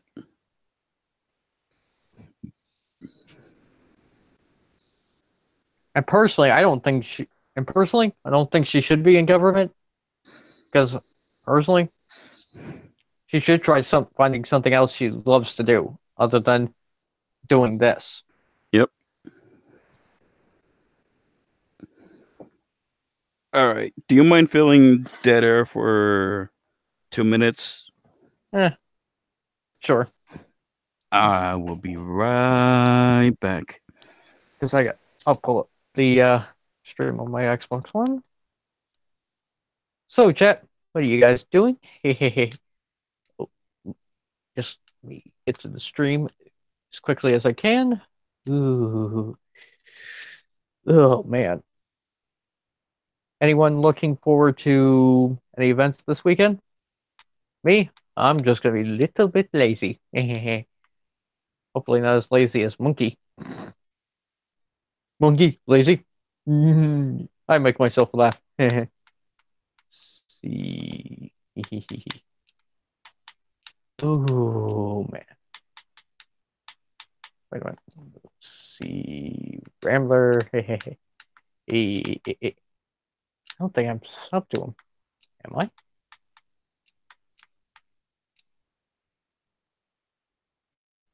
Man. I'm trying to find his channel, but dang. Let me look at my phone. And yes, chat, if you guys are watching, I am on my phone. But,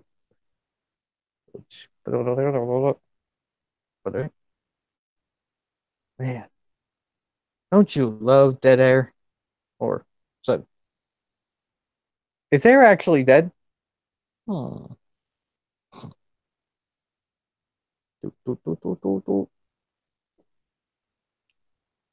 Rambling man. And I is back. Oh, oh, I don't think I'm sub to your channel. Can you send me the link? Oh, yeah, absolutely. Oh. Share. Oh, and speaking of which, guess which YouTuber came back on Mixer? Oh, You who? may you may know him as the Minecraft YouTuber who got convicted for child pornography, as in Oh, I know who you're talking about. Lion Maker. Huh, that is a name I haven't heard in a while. Yeah, he was actually convicted for that. And I'm thinking, ooh, do I want to get near him? Nope. Do I want him on the platform? Nope. Because he is a convicted criminal. Yes, he is. I mean, one of the YouTubers that called him out was, oh, Keemstar. Keemstar calls out everybody. He'll call out me. Yeah, you fuck up. From what I know, I don't watch Keemstar, but from what I do know about him, he's a pretty decent guy. He's more of a drama queen. More than anything else. Yeah, which One is YouTuber, mhm. well, I think he's as much of a drama queen as Tana Mojo is, and I usually call her a bimbo. Oh, Tana You, Mojo's a funny one. I'm surprised she's not being investigated for TanaCon. Oh, she's not? Nope. Well, I mean by federal authorities, because if you have a convention that's screwed up, be surprised if it doesn't warrant the FBI. Eh, not a big fan of the FBI either. But Although, yeah, no, you're right. I mean, if I anybody mean, should investigate, it should be them. not to mention she pretty much the reason why I say that because she promoted a fake sponsor known as Kenzix Cosmetics, who is more or less a Chinese knockoff company. And she never revealed that because she was too much of a coward to do so.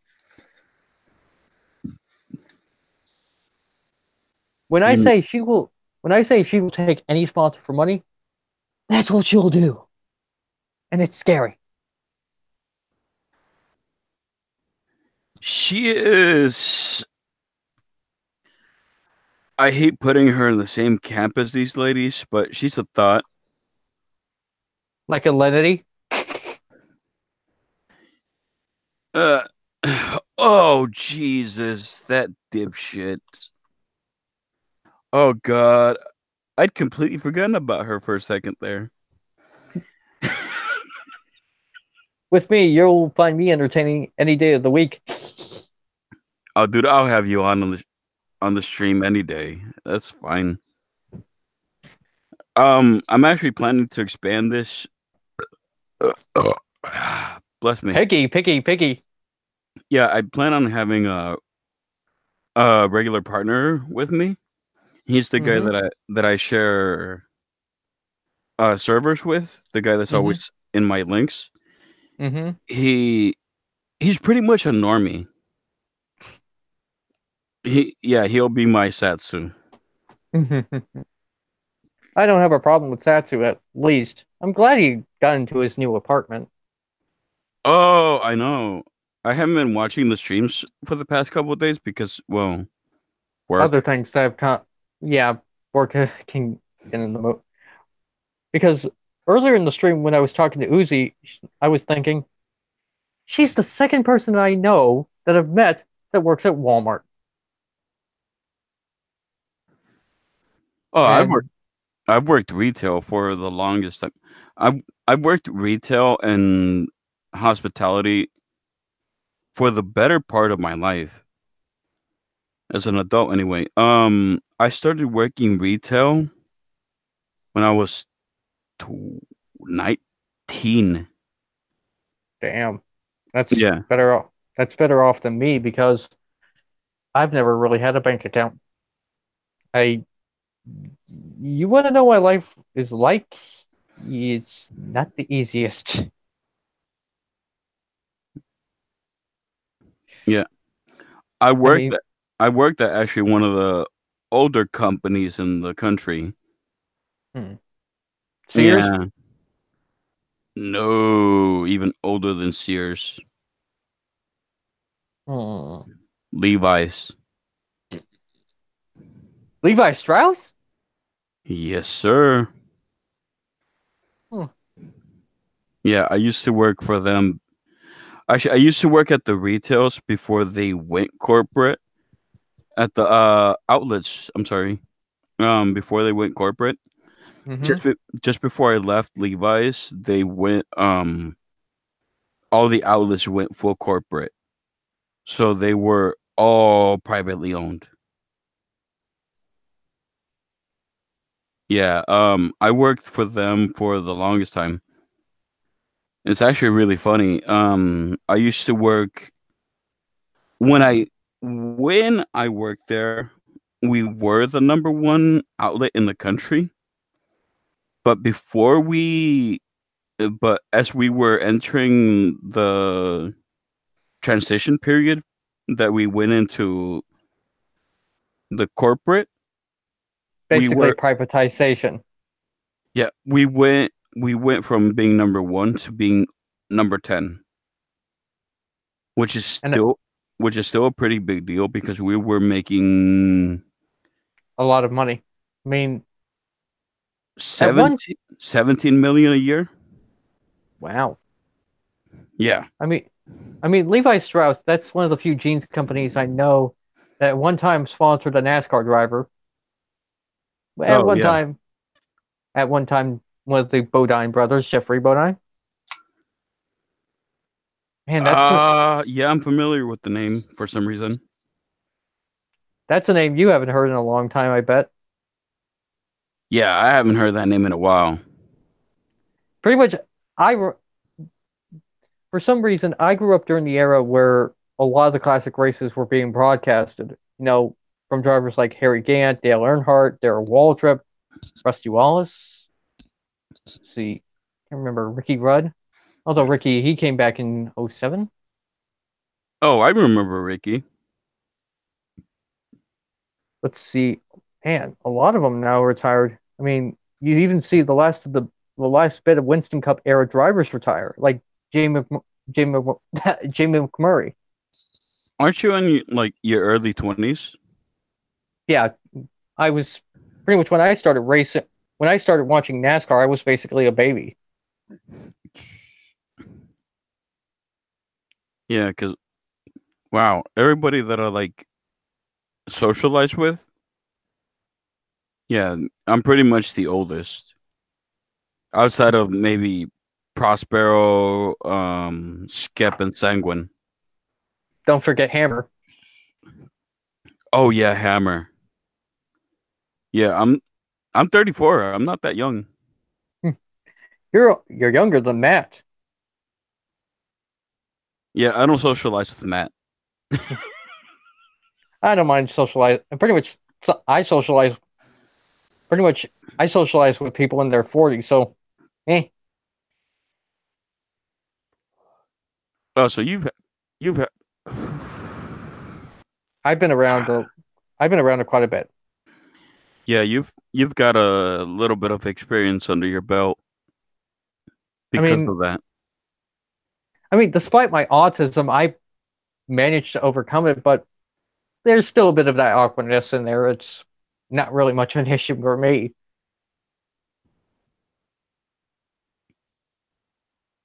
Yeah. Well, and some people are surprised that I'm actually into the sport when it's been in decline. And I remember Brian France getting arrested last year for being high on oxycodone and drunk twice over the speed limit. And I still ask him, what were you thinking, man? You're the grandson of the founder of NASCAR, and you're driving drunk that could possibly get one of the drivers in your sport killed. Not that intelligent, Brian. I know, right? I remember when they were bringing up the Russian dossier, and one of the names that was brought up was Brian France. I'm thinking, he ain't Russian, as far as I know.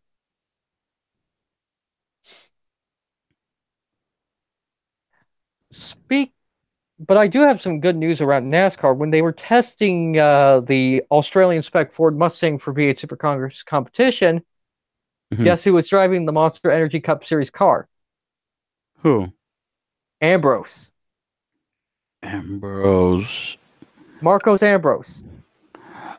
Oh, okay. Look, I grew up in the country, so I do know a lot of these names.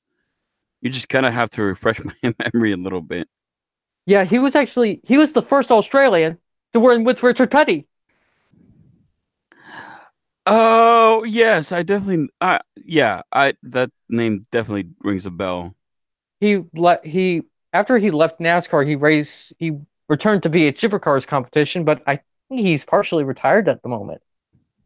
And when I saw him behind the wheel of that Cup car, I'm thinking he might come back someday for an expedition race in Australia. And yes, NASCAR is talking about it.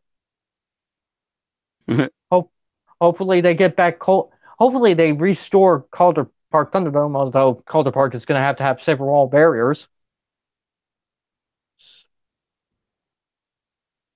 Although speaking of Calder Park, I think it'd be interesting if NASCAR did return. They use both the super speedway and the road course in one combined circuit. They're not using the same the two in the same circuit? Not really. They use the road course portion for V8 supercars, but not the super speedway. I mean, Oh, okay. it's been a long time since Oscar shut down, like the early 2000s. Okay. And back then, Oscar, when it started using production-based race cars, like Holden Commodores and Ford Falcons. Oh, is that about the time they started using those? Oh yeah, in the late 80s when NASCAR was starting to get real popular worldwide. I'm gonna give you a hint. Guess who was the top? Guess which two NASCAR legends were the top drivers in that race? Petty. Nope. Bobby Allison and Neil Bonnet, Okay, Allison rings a bell. father of eventual Daytona 500 champion Davey Allison, Oh, grandfather. okay. Yeah, that's gr- why that name rings a bell. Okay. His grandson Robbie Allison's trying to get into NASCAR, Okay. which I hope it happens someday because Robbie's a pretty good guy. I Yeah, mean, it would be. yeah. I know Petty, Allison, um I don't think Dale Senior was in. No, I don't think he was in Australia at that time. But they had a bunch of Australian drivers competing at the time in this well in that very race to fill up the field, mhm. like Alan Grice, and they enjoyed it very much so.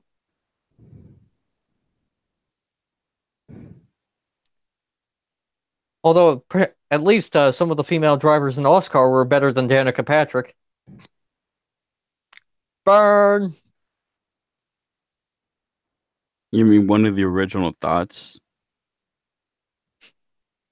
Danica Pat Danica, I used to date Stenhouse Jr.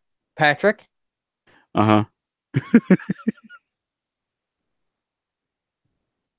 I mean, whew, at least she was better in IndyCar than she was in NASCAR. A lot better.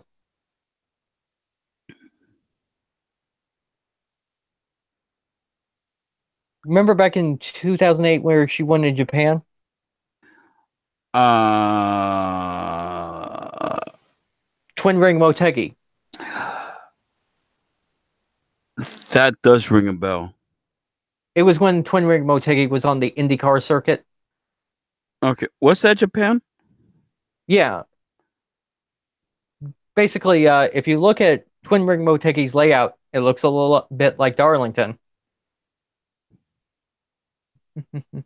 There's a reason why there's a reason why the Japanese made Twin Ring Motegi like that. Although the last time I saw that track being used was for drag racing, Oh, okay. especially seeing modified GTRs launch off the line on the front straightaway.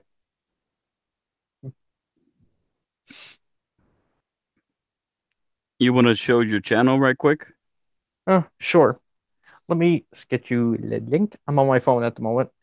It's All already in the description box. right. If you guys want to watch, if anyone wants to, what? I do have three shows on, two shows in the planning stages still, Race Gear and Top Gear R Factor. If you think of Race Gear, think a little bit like a sim version of Fifth Gear, except instead of Tiff Denell, you get me. You know who Tiffany Dell is, don't you, Rambler? Oh, that name doesn't ring a bell. He used to host Top Gear when it was in its previous format back in the 80s and 90s. Former F1 driver, Okay, yeah, that okay, that I think that does ring a bell. along with Vicky, Jason, Johnny. They just brought Fifth Gear back in the last few months. And Top Gear, you better watch out for our Stig, because she'll chase you up with a clone of AOC. Although she's not like AOC.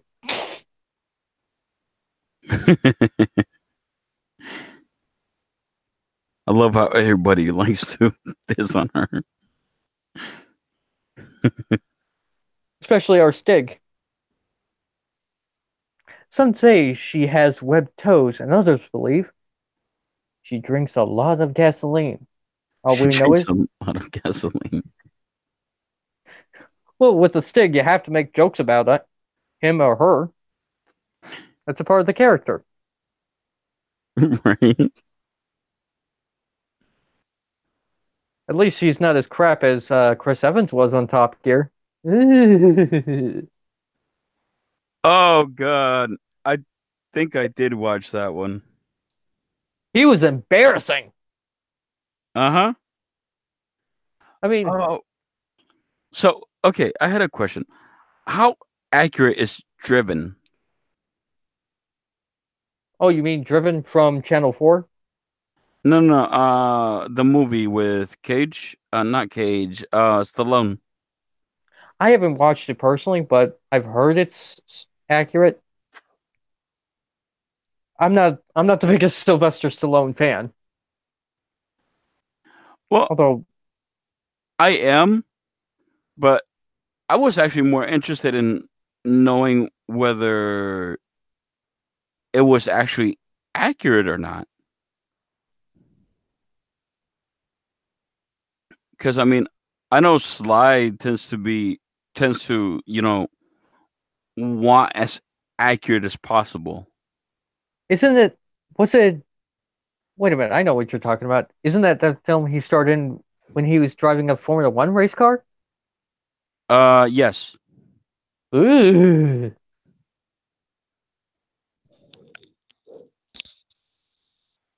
I'd rather watch Michael Schumacher drive a F1 car, not Stallone.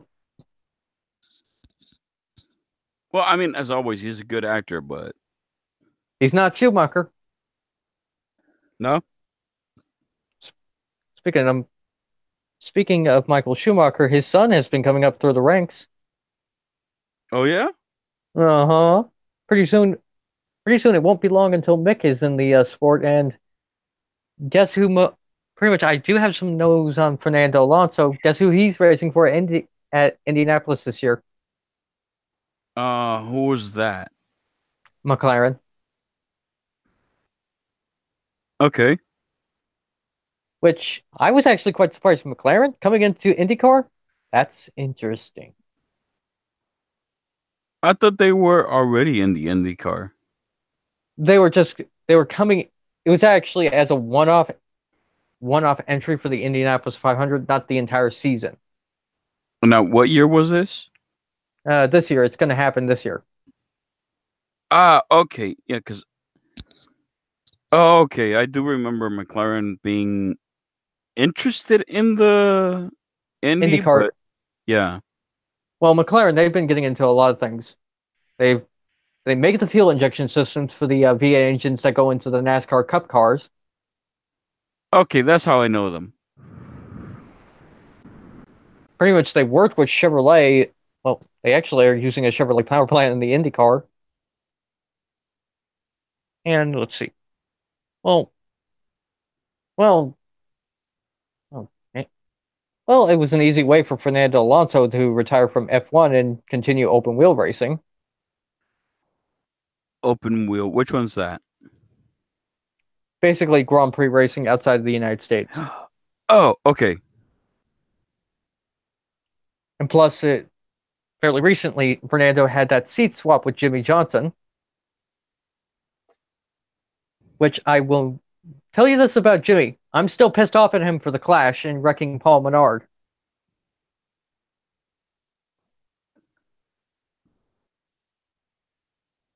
I mean, you did not want to watch that race live.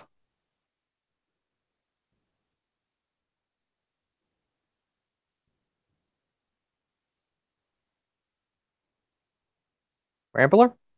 I'm here. You did not want to watch that race. I mean, it caused a wreck that involved half the field, him going below the yellow line, and this was only with 20 laps to go before they had rain. Uh, uh, And on national television, he says, "I don't wreck to win." Really, Jimmy? Look auto. at the wreck you That's funny. look at the wreck you caused for Paul Menard, which that team hasn't won in a while at Daytona since Trevor Bayne did it back in 2011. Which I will give Trevor Bayne this: that win might have saved Wood Brothers Racing back in the day to where they are now. Hmm. Which some people give him a lot of crap for that, but where would Wood Brothers Racing be if it weren't for him winning that race that year?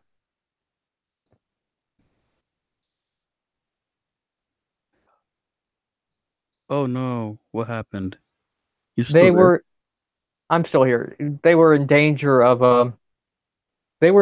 shutting down, struggling at the time, not too much money coming into the team. Uh-huh. I mean, that win alone saved the race team, and it was only in his second start. And Trevor was the first rookie to win the 500 and youngest, beating out Jeff Gordon's record. That's, I guess, not too many people give Trevor too much credit for what he did back in the day.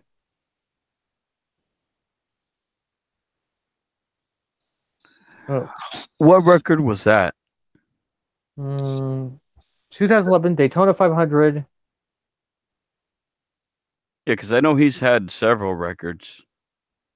Yeah, I mean, one of his most infamous records is, I don't know, wrecking as many race cars as Stenhouse did back in the day. Stenhouse. Oh, I do remember that name. Like I said, Although, I grew up in the country, but like I've been in the city for few what, years. uh, yeah, the better part of what was it? 15 years? Yeah. I mean, if you want to know where I grew up, I mainly grew up in Hillsborough, which is right beside Durham in North Carolina.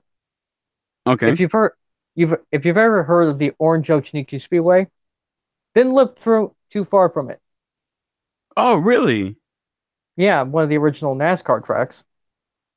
Yeah. Well, I do remember that much. Right. I mean, a few years ago, I moved away from North Carolina to live in right here in Virginia, mostly for family reasons, because pretty much my cousin Cindy, she's the closest family we have to, and my grandma's getting up there in age, and we didn't want grandma being alone for the rest of her life. Hmm. But sometimes I still miss my hometown. You know, you know what I mean, right? Yeah.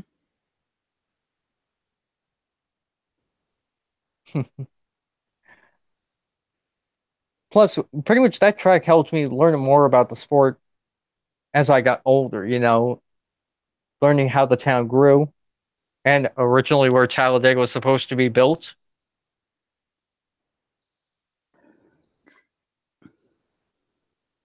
Although that debate is as old as watching paint dry. Oh, that's lots of fun. I'm just wishing, pretty much instead of just closing down the track all at once, they could have kept it alongside Talladega and just turned it into a paved short track because that's where NASCAR was going to, well, towards. Hmm. But thankfully, they still have a few short tracks that are dirt.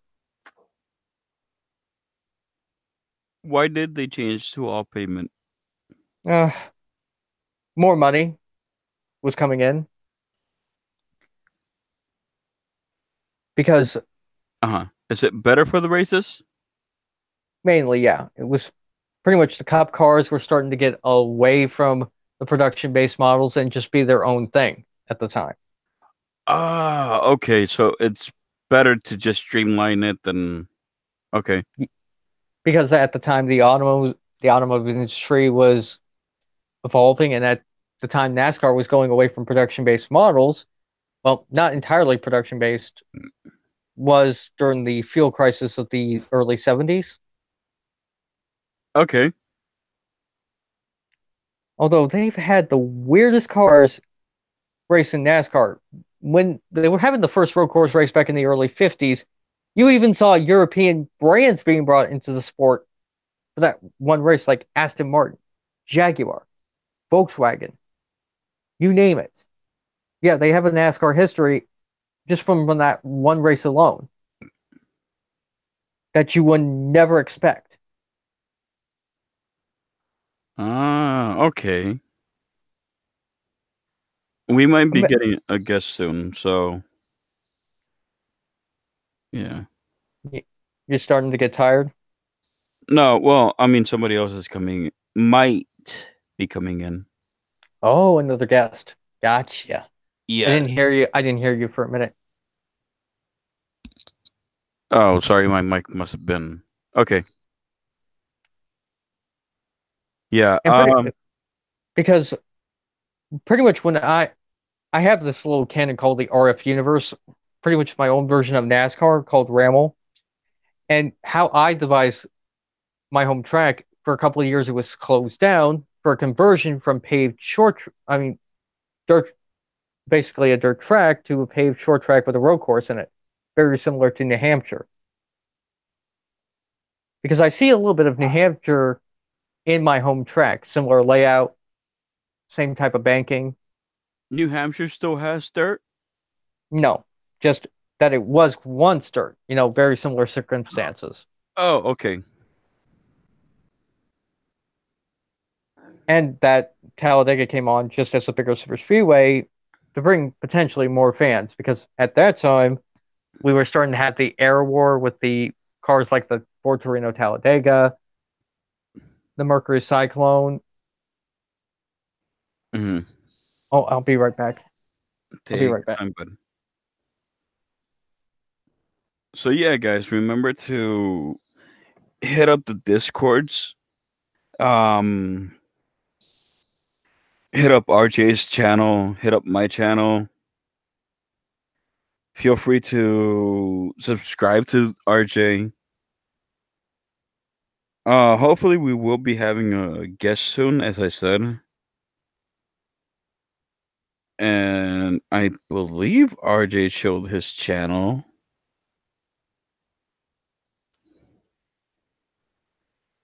Oh, hey Fugi. Yes, that is RJ.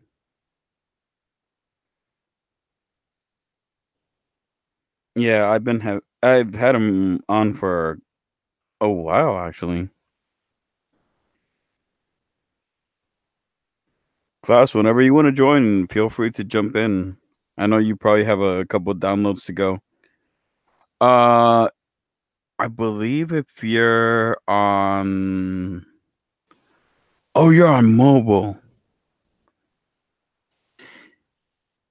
But yeah, oh wow, I actually have a couple people watching apparently. Yay! I think this is the largest consecutive viewership that I have.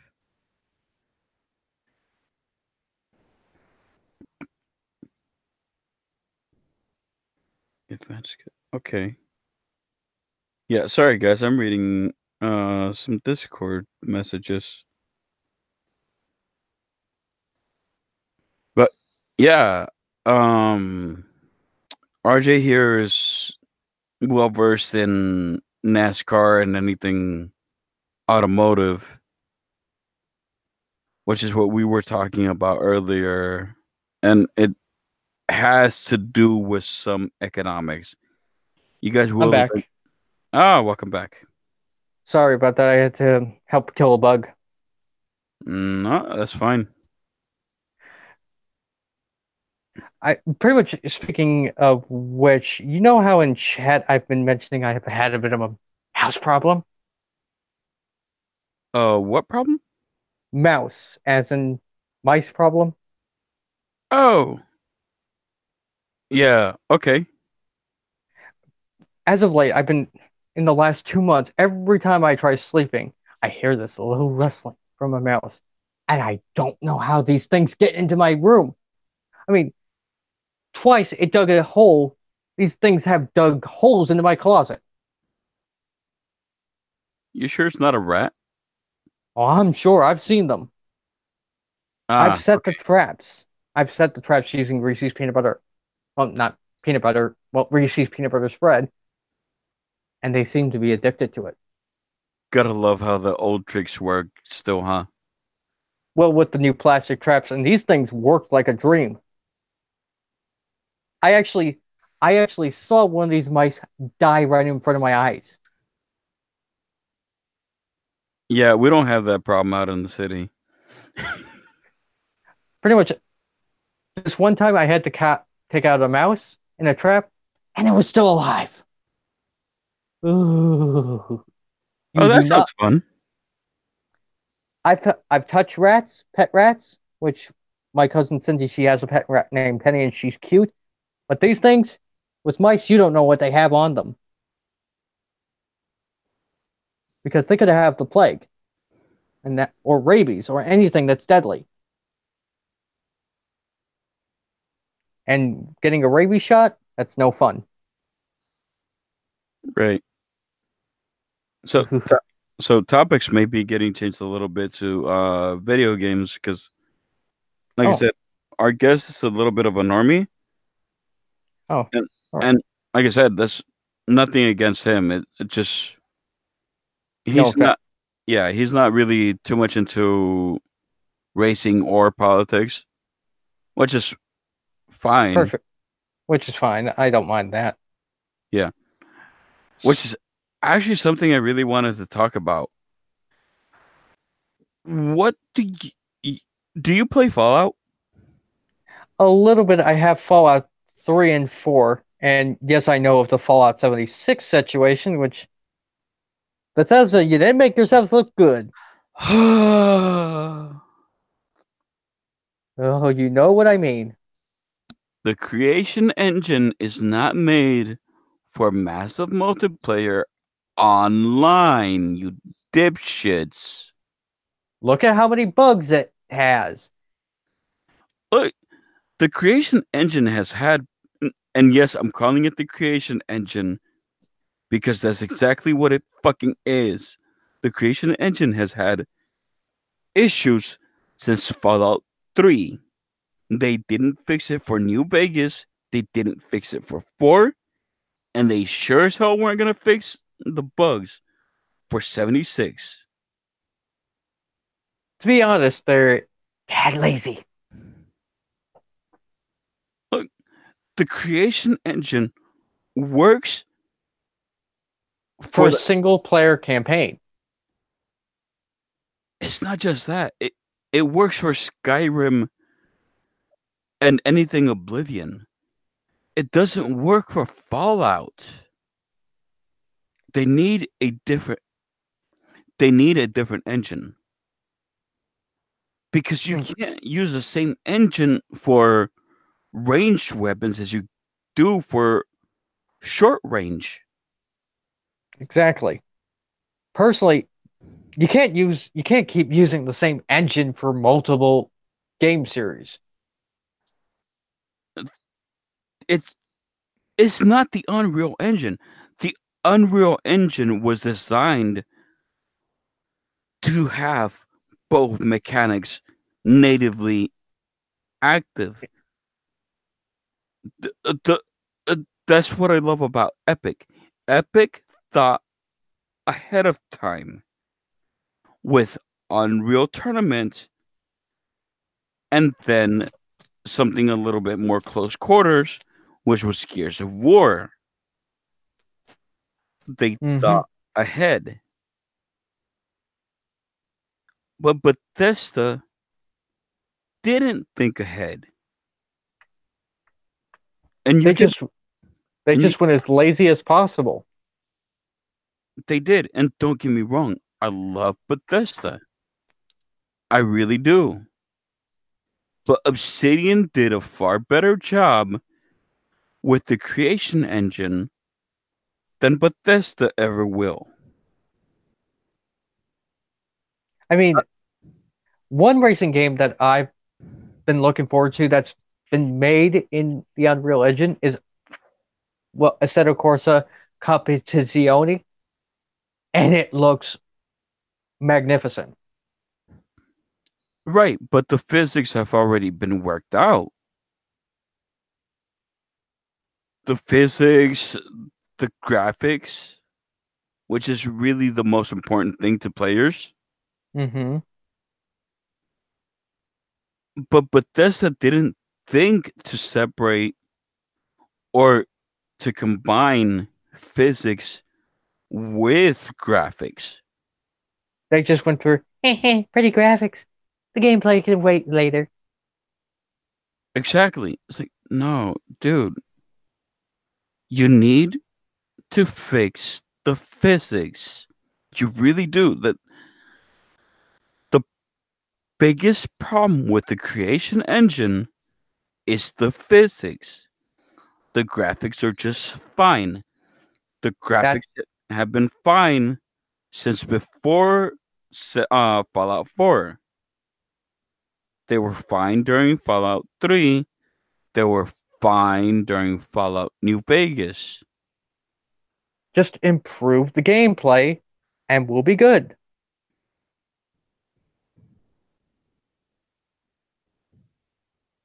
Yep.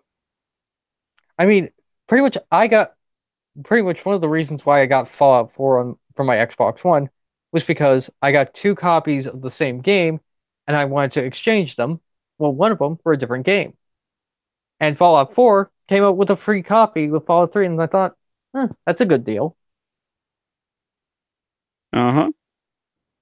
I mean, two games for the price of one. Yeah. Oh, that is hilarious. They are trying to give away 76. They're not even charging for it anymore in some places. I heard about that. Yeah. Hi, Klaus. How are you? I'm good.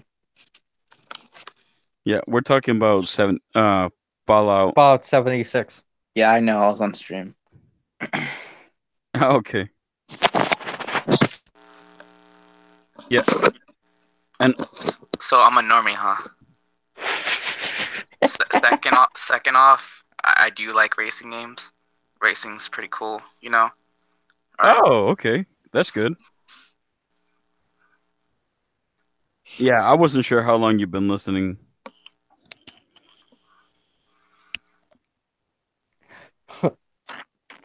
Imagine we imagine if we involved Monkey in our conversation Oh dear God, this stream would never end. or Goot. And yes, Rambler, I finally got the chance to talk to Gutenberg. You know, I actually want to talk to Gutenberg. I don't know any of these people. It's from basically a little community we known as Lords of the Night via chat. Yeah, we listen to a stream that's on pretty much every day of the week, Except Sunday. except Sunday. Yeah, pretty much most of us that are, well, a good portion of us that are in the viewership, we do our own streams, but Hmm. we listen to the mainstream, which is Lord of the Nights and then it's minions of the zoo. And whatever Monkey and Satsu do on their gaming streams. Yeah. Which actually, guys, I recommend you guys watch Satsu Sense. It's a really awesome channel. They usually play Various oh, games like 7 Days to Die. They've played the Far Cry games. The Forest. They played The Forest for a while. Borderlands 2 they've been playing as of late. Which I I thought haven't. Borderlands was dying. Oh, they just did it for, well, something different. Which usually gets viewership. Yeah. I mean, one of the things, speaking of gaming related, the thing, one of the games I've been playing as of late that I got off for Games for Gold is Bomberman R, and I've been enjoying it. I've been playing Apex lately. It's pretty good. Yeah, I still don't get the concept behind Apex. So it's basically like, you remember in Call of Duty how they had the jump button where you can like attach yourself on walls and stuff running on them. It's like a mix of that with PUBG, in my opinion. Oh, But okay. also, I heard from a friend that Fortnite and PUBG may be doing a crossover soon. That's because PUBG is not as popular as Fortnite, as it once was. Yeah, Fortnite's managed to stay on top. Yeah. I mean, you can play it on almost anything: Windows, Linux, PC, well, Windows, Linux, Mac, They were actually, Xbox. like, the nation, they were actually going to take Fortnite to court once because of so many cracked accounts lately. Like, you know what a cracked account is, right? Yeah, Yeah. basically a pirated account. Yeah. Mhm. I was recently reading up on that and found out that it's actually illegal to buy, sell, and trade those accounts. And yeah, my brother got into that stuff. So Yeah, that's fun. yeah, like I said, they've had that kind of problem since pretty much day one. Because of their early access, I guess they screwed the pooch on that one. Well, there are a lot of games that are pretty much classified as early access, but are still being sold as full-on games. Like 7 Days to Die. like with the whole fiasco of Anthem, where it's starting to brick consoles on both the PlayStation side and the Xbox side. Oh, okay. So I haven't heard too much about that. What's going on with that? Well, with one of the recent patches that's been applied to the game, it's overheated, start overheating consoles to the point where it automatically shuts down. Oh, Where it, damn. and some people have lost everything on their consoles, like where to the point where it won't even boot. Oh. You talk about a game causing problems. You know how much these consoles actually cost brand new? Like almost 1,000 now. 600 at least, starting the 500 with for the starting models. I mean, gaming may not be cheap, but come on. And BioWare is in a lot of shit, and pretty much I give EA a lot of crap. I definitely do. Oh, you've heard my rants about EA. I mean, EA for at one point they were making licensed NASCAR games, and towards the end of it, they were fucking those up. Oh yeah, they were. It's a good thing they don't have the license anymore because I don't trust them with a race simulator based title with NASCAR in it. Yeah, after what they did to Star Wars. Yeah, no, thank Yep. you.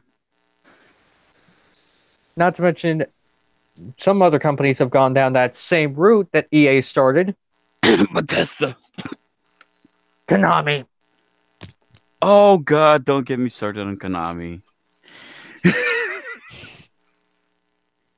I think BioWare they're didn't Bio didn't BioWare bring in Anita Sarkeesian? they did. I think yeah, it was BioWare. How well that didn't pay off for them. Bringing in a con artist. Yeah, for those of you who don't know, Anita Sarkeesian is pretty much the single most influential anti-gamer.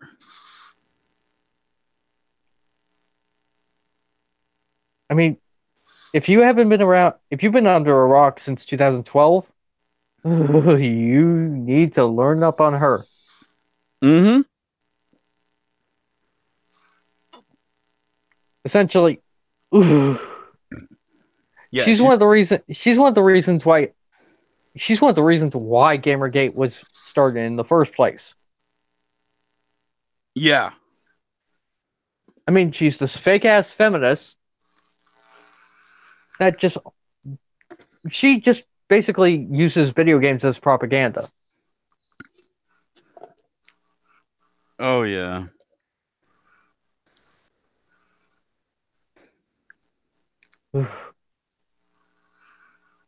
But back onto the Bioware situation. People pretty much who bought Anthem are now starting to ask for refunds, which Wait, I wouldn't. Anthem hasn't even been released yet, has it? Oh, it's in beta.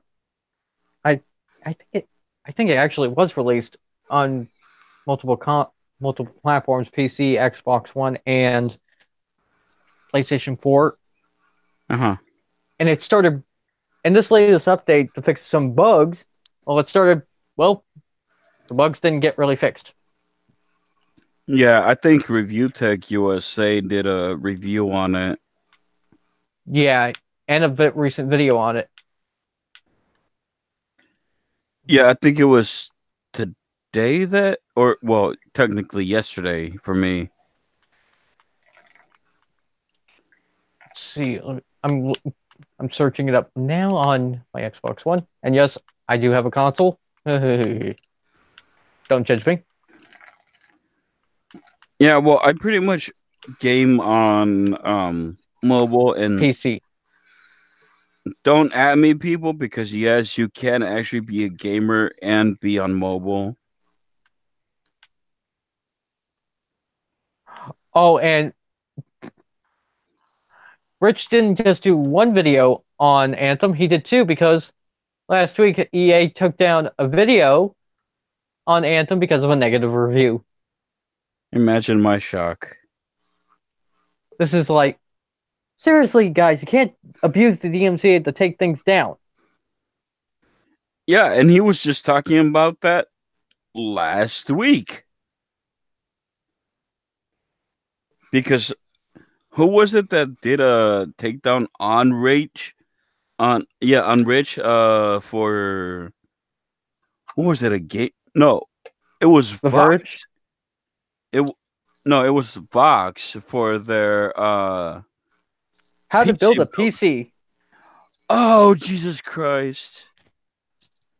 Yeah, I was talking about that just uh on last week's stream, that Rich got a DMCA from Vox because of that stupid shit.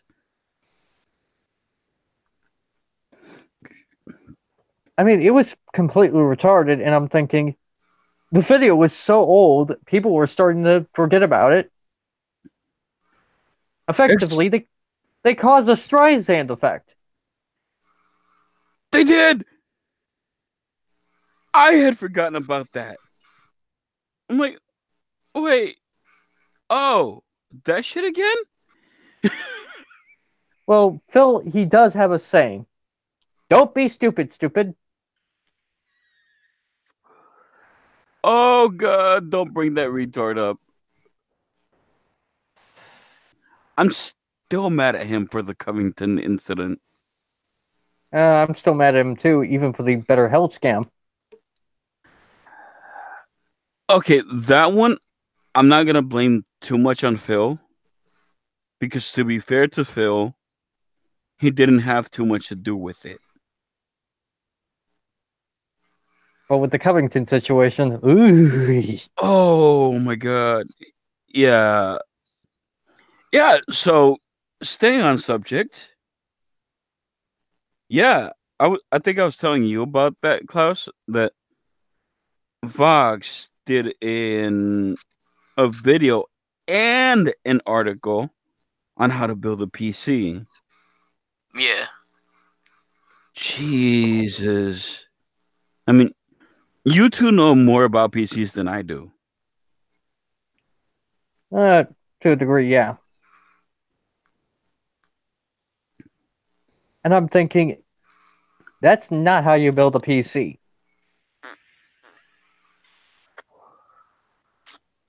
Like, the guy in the video even named the brand of the Swiss Army knife that should be used. I'm like, what the fuck is wrong with you? They hired a moron. That's why. Yeah, well,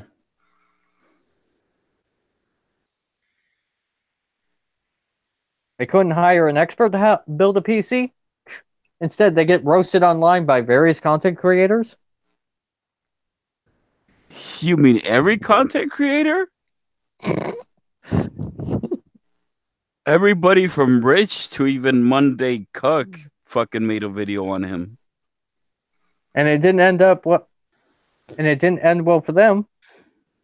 Since months later, they caused the Streisand effect to bring that up, and we all forgot that, didn't we? Oh god. Come on, even Pewdie, not Pewdie, even Boogie made a video on them. And Boogie's the nicest guy on the internet.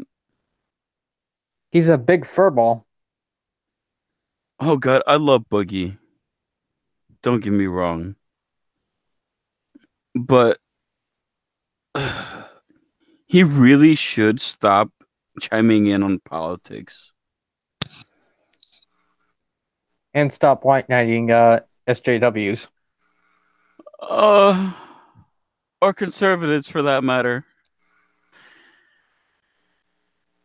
On Because he might not have the right thing to say. either or. I feel bad for him for what happened with Anita. To essentially get harassed by a con artist. Ugh. Like, I don't know if you know what happened with Sarkeesian and Boogie Klaus. Oh, I know. He tried not to piss her off, and it ended up pissing her off. Yeah, go fucking figure. Right She's a bitch. She's a right big ass bitch. right after, right in front of him, she shouted at Sargon. It's like, oh my god. It's like, Boogie, just let it go. Let it go. Yeah, bro, I was literally, I was just about literally singing that fucking song. Like, Boogie, let it go. Just let it go. And play your games. For he, which reminds me, Jim Sterling. Oh my god, that's another fucking lovable bastard that needs to shut the fuck up about politics. You mean Jim Sterling? I dress like a wrestler? Uh-huh. With the nine tails. And being a little overweight? A little? That bitch is bigger than I am.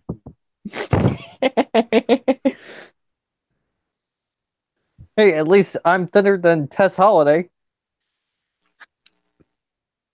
Everybody.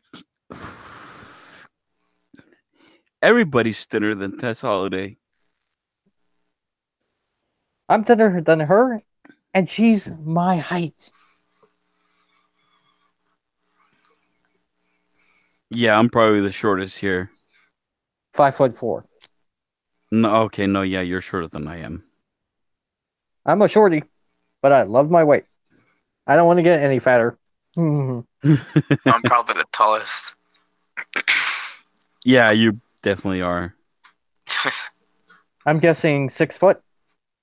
Close enough. 6'1". Not too bad.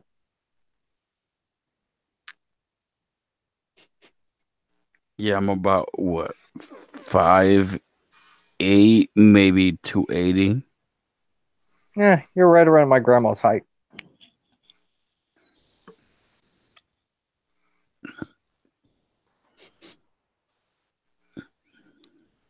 No offense. None taken. There's actually one good piece of news that I want to share. Retro Fighters, they actually do have a new Kickstarter to design, well, potentially design, well, not design, release a new controller for the Sega Dreamcast. The original? Yep, they're redesigning the controller to be more similar to same controllers we have for modern consoles today. What are they doing? An updated retro? Yeah, basically just a controller for the Sega Dreamcast that you can play on the original hardware. Oh, they're not updating the hardware? Nah, just the controller. Oh, okay. It's similar to the controller that they released for the Nintendo 64, Okay. and it looks really nice. Oh man, it reminds me a lot of the current Xbox One controller. Kind of harkens back to their successors. I think I still have that on my Twitter feed. Let me check, because I think it's in retweets. Yeah, I tend to bookmark the tweets that I want to save for later. Because with my retweets, if I see something good, I know it's there. Yeah. And the console itself, I mean, not console, the controller itself looks nice. Yeah. Did you see my tweet? Um, when was it? I know Quiz answered it. I had a question for liberals. Would you rather have a totalitarian not a total I'm sorry. Would you rather have an economic system that everybody could exploit or an economic system that only the elites could exploit? And I know Quiz. He I love Quiz, but it, the question obviously wasn't directed at people like him.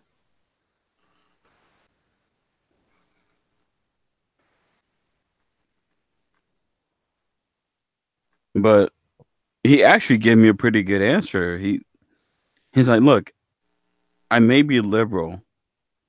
I may be really left leaning, but I'd rather have a system where everybody can exploit it than just the elites.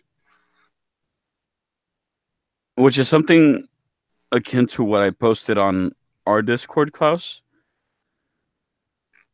I'm sorry. I have no idea what you just said to me. I was doing something else. That's funny. Yeah.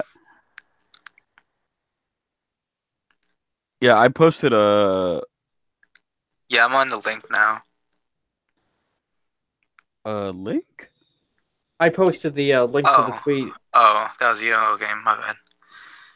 That Ah, was the link to the controller for the Sega Dreamcast, the new one that Retro Fighters is bringing out.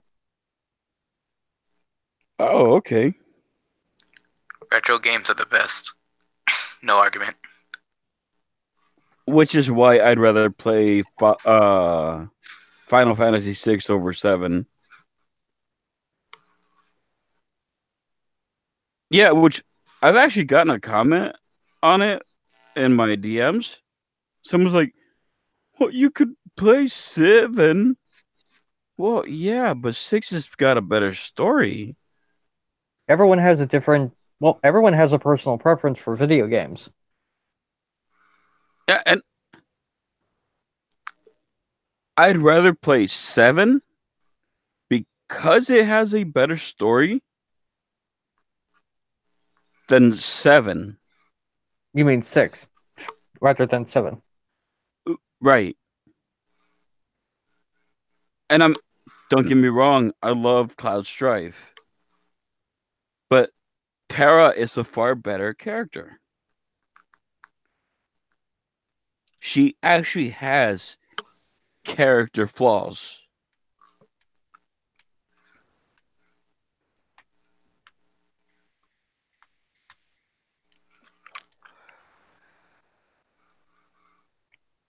Well, pretty much. I'm not into the Final Fantasy genre myself, but what the one thing I actually found kind of interesting at one time, they actually tried to cross over with the Forza franchise by offering one of the cars from the games in Forza Horizon 3. Oh, really? Oh yeah,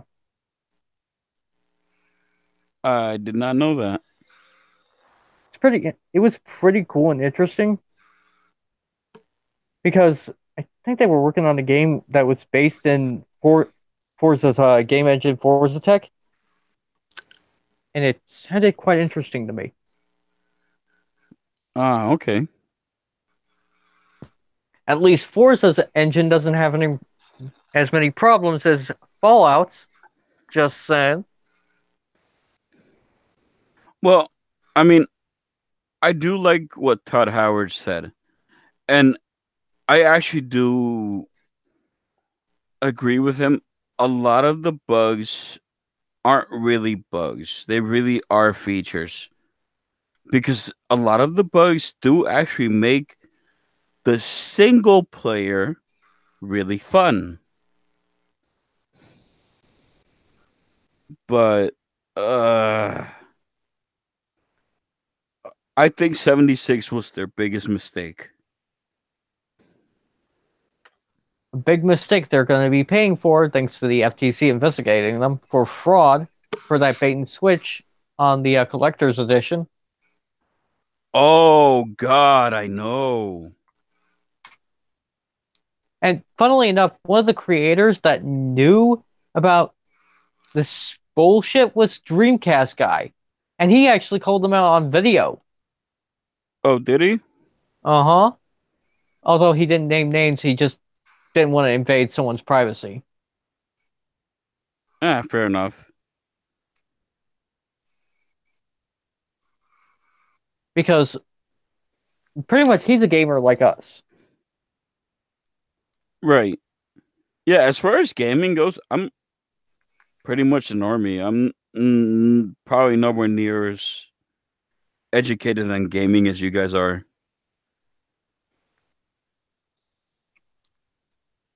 But I mean, I mean, I like. I don't know about that. I'm not. I don't know every game, everything about a game. So, Well, we don't. no, but you're more of a gamer than I am. but considering while we're on the Fallout topic, I was telling you about this earlier. I think about CLNN.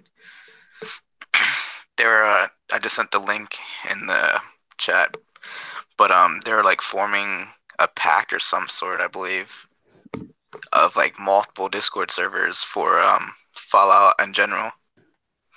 Oh yeah. And actually, you're welcome to join our server if you want, RJ. That's fine. Yeah, I have it in the description. I think I'll join it in.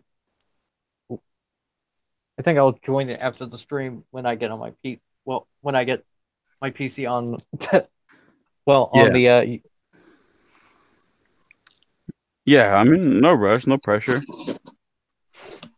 Yeah, we we're pretty much just a general gaming server. oh, that's fine. Yeah, I mean, we do have a politics section, but it's mostly just for stuff that that just happens to come up. Basically spontaneously. Yeah. We have like multiple server events. Been trying to come up with gaming events. Like you'll be playing a certain game, and there will be an event within the game. But that's like a lot of work, and we're trying to organize right now. But Yeah. we have our own cinema. We recently added a new event, Murder Mystery Mondays. Not entirely sure how that works, but yeah. Excuse me. Oh. And I'm currently trying to set up our event bot, and it's a bitch right now. I know what you mean. I know. But yeah, we try to keep the server active a little bit more than Monkey does his own. Oh god, yes. Monkey server is active on its own. It's got a live of its own, just like his chat. I mean, he just grew up the fan base naturally by just being entertaining. Yeah. But I Speaking mean, of which, mhm. speaking of gaming, one of the DLC I bought just to access one of the cars in Forza Horizon 4 was the Fortune Island DC, and I'm quite interested in finally getting to play it. Well, within the next week, and I'm thinking about streaming it on Mixer. What do you guys think? That'll be something fun to watch. Because pretty much because to get access to the BMW M5, this newest generation, I'm I'm I was trying to do it because I got two car shows in the works. So I'm thought if I gotta get this car for research purposes, and it's required to get the DLC, I might as well do it. It wasn't too expensive though. It was $20, so wasn't too bad. Uh-huh. I mean, you can get some really good deals on cars, which the manufact Turn 10, they've not known to charge too much for the cars individually. They're, I think, $3 a car. Oh, that's actually pretty cheap for a DLC. Not to mention they give you an extra map to explore. Last year, one of the weirdest map expansions they had a couple of years ago, one of the weirdest expansions they had for the franchise was the Hot Wheels expansion, and I still enjoy that. Mm-hmm. Basically, it's basically like driving a sim version of a Hot Wheels track. If you're familiar with the two movie series Highway 35 War Race and Excel Racers, you'll know what I mean.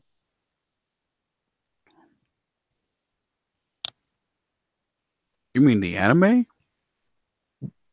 Animated series, yeah. Not animate. Oh, okay. Yeah, I know which one you're talking about now. It's basically the expansion was a lot like that, but with more nitrous and with real cars. Well, more licensed cars.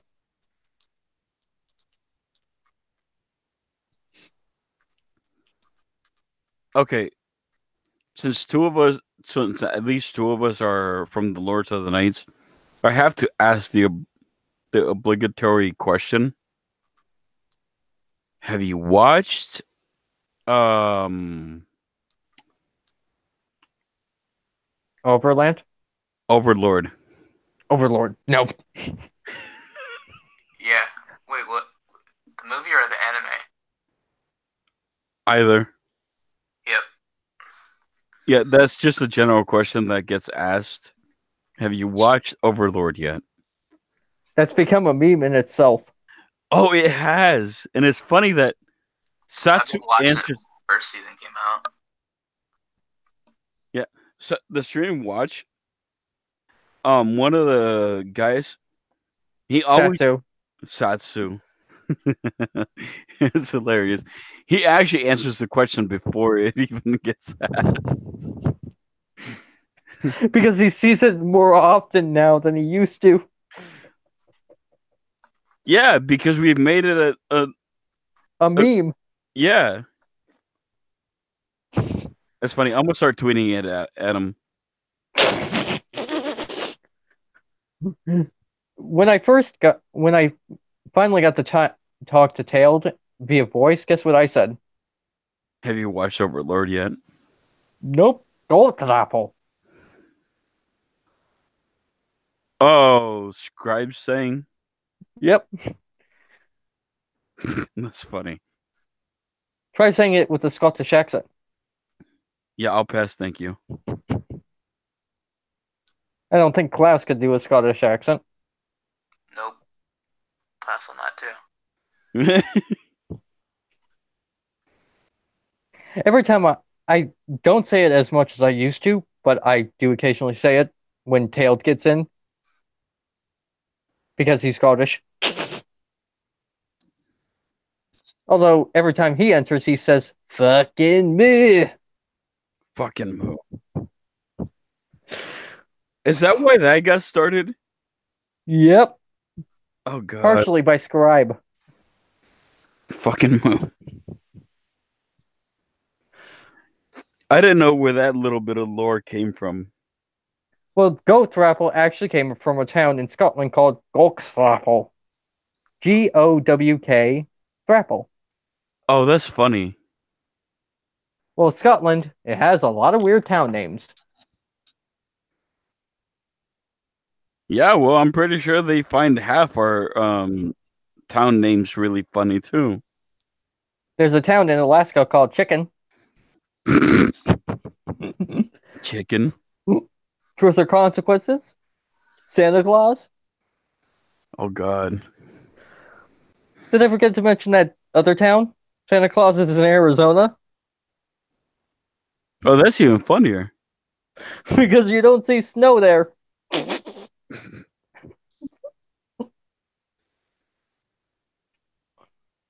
Oh god. Man. I mean, there are some weird town names worldwide, Yeah, there is.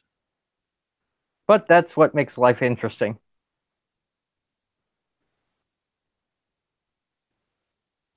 I mean, that funniness about us, that's what makes us human, right? Oh yeah. Everyone has to at least have a funny bone.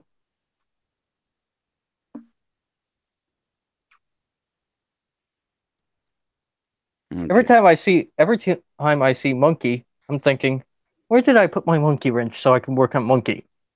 Get it? Monkey wrench? Monkey is funny. Well, monkey plus scribe plus Dax plus Satsu. I think they've only done like what 3 streams together. See, Dax has been on Monkey in the Morning multiple times. Yeah. See, I don't think Dax has ever been on Lords of the Night.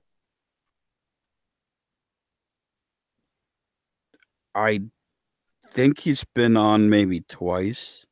A couple of times. I think it was twice the sub for either Satsu or Scribe due to other things. Yeah, I think so. I mean, this week was pretty weird because of, well, Satsu moving, but that was par for the course. He planned it out. Yeah, I mean, we all knew what was gonna happen. And it's a good thing that he found his new place. although I although I find it funny now his mom wants a Switch. Oh yeah, and he's got a fun going for it too. I mean, I don't hate the Nintendo Switch. Every time I see it, I'm thinking, should I get one or save up for one someday? Yeah, like I said earlier, I plan on getting the next generation for it because I don't trust this generation's chipset. I've Because had my I've had my original Xbox One since 2015, not 2015, 2014, and it hasn't caused me any issues. well, see the difference is the chipset Switch. for the Switch actually has a an exploit built into it where it could be hacked by outsiders. Oh, I've seen that happen with homebrew development. Yeah. And I mean Nintendo's been pretty good about that kind of like hacking prevention. I'm surprised that happened to this console. Well, I was actually speaking of Nintendo, I actually was looking. I recently watched a video by the Nostalgic Nerd, and he actually turned his original Wii into a emulation powerhouse. Yeah, like that's hard to do for him. Oh, it's gotten easier over the years, and he actually played Doom, the original. I think it was either Doom or Wolfenstein 3D on it, and it looks so much fun. Who would have thought DOSBox on the Nintendo Wii? Although to use, well, to hack it, you would need a SD card, which is not difficult. No. Although I don't think Nintendo cares about the Wii much anymore because, well, it's over a decade old. Yeah, but so is the Nintendo SD. Oh, you mean the 3DS, right? Oh, yeah, that one too. Nintendo just, well, they killed production of it. They just recently discontinued the 3DS. Oh, did they? Uh-huh. Hey, After look. third, Hey, look, we went longer than Monkey did. yep. After 30 years, which started with the original Game Boy, ended with the 3DS. But that was to be expected with the launch of the Switch, right? Yeah, everybody was expecting it. Oh, it's good while it lasted, right? Yeah.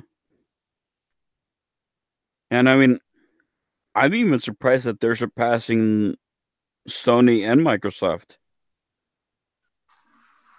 Well, Microsoft, they're planning to expand the Xbox brand, and I wouldn't be surprised if someday they bought out Sega.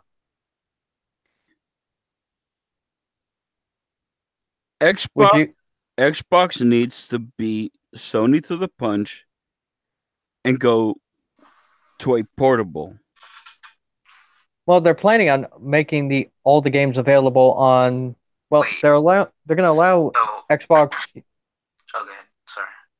pretty soon. Well, with Xbox, you'll be able to play your Xbox games on the PC Oh yeah, since since the Xbox One uses a modified version of Windows 10, yeah. which will be pretty interesting because you won't have to buy your games a second time to just play on the PC. Well, I don't get why they don't just do it already. They're planning on releasing two new models of the Xbox one that's cheaper, more of an entry level console, and the other one that's completely discless. Is that what they're waiting for? Uh huh. I guess they're. I guess they want to be more like well, like what Corsair and Razer are. Uh huh. Because every time I think of Xbox, how it's evolving, I'm thinking, are they trying to be the next Commodore? Sounds like it. And that's a name you don't hear too often. No, even from someone as old as I am. Effectively, Microsoft in effect, well, they have effectively allowed Commodore to be around with Microsoft Basic. Oh, yeah. What were you gonna ask, Klaus? Never mind. You can ask. No, I honestly forgot what it was. It flew right past it, didn't it? Yeah, you'll learn to pick up on that. Yeah, you definitely got to talk over us if you really want to ask a question. I mean, with me, you don't have to be shy. No, I'm not shy. It's just that it's been a long night. Oh, you're tired. Yeah.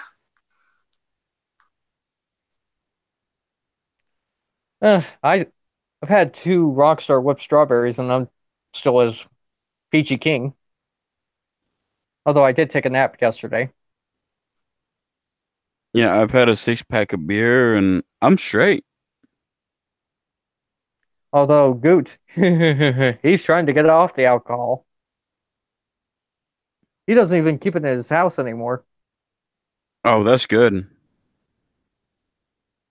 Although when he was last, well, a little buzzed, he was calmer than he usually was drunk, which is good. Well, I can hold my liquor, so I'm fine. I for me, once I got a buzz from a big glass of Canadian Blue Moon, and it didn't take long for me to get a headache.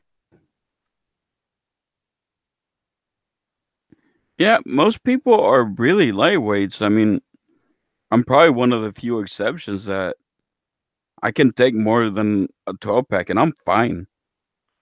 I occasionally have a couple of beers, but no more than that. You know, I know my limits, and it's all about personally for me. It's all about your intake. Right. If you Although pace yourself, you can take whatever you want. on occasion, on occasion I've had on occasion I've actually gotten Miller Lite or Highlight as a Christmas present.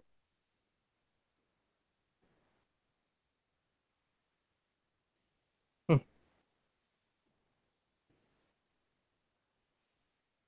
Although some people have called some of the beers that I drink piss beers, but I'm beer's beer, right? Yeah, well, I mean, I'm drinking Course Light tonight, so yeah, I guess beer's beer.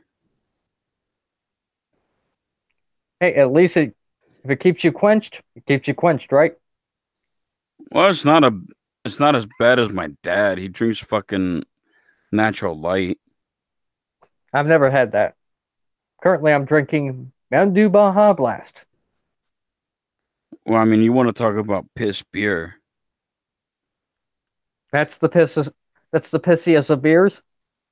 One of.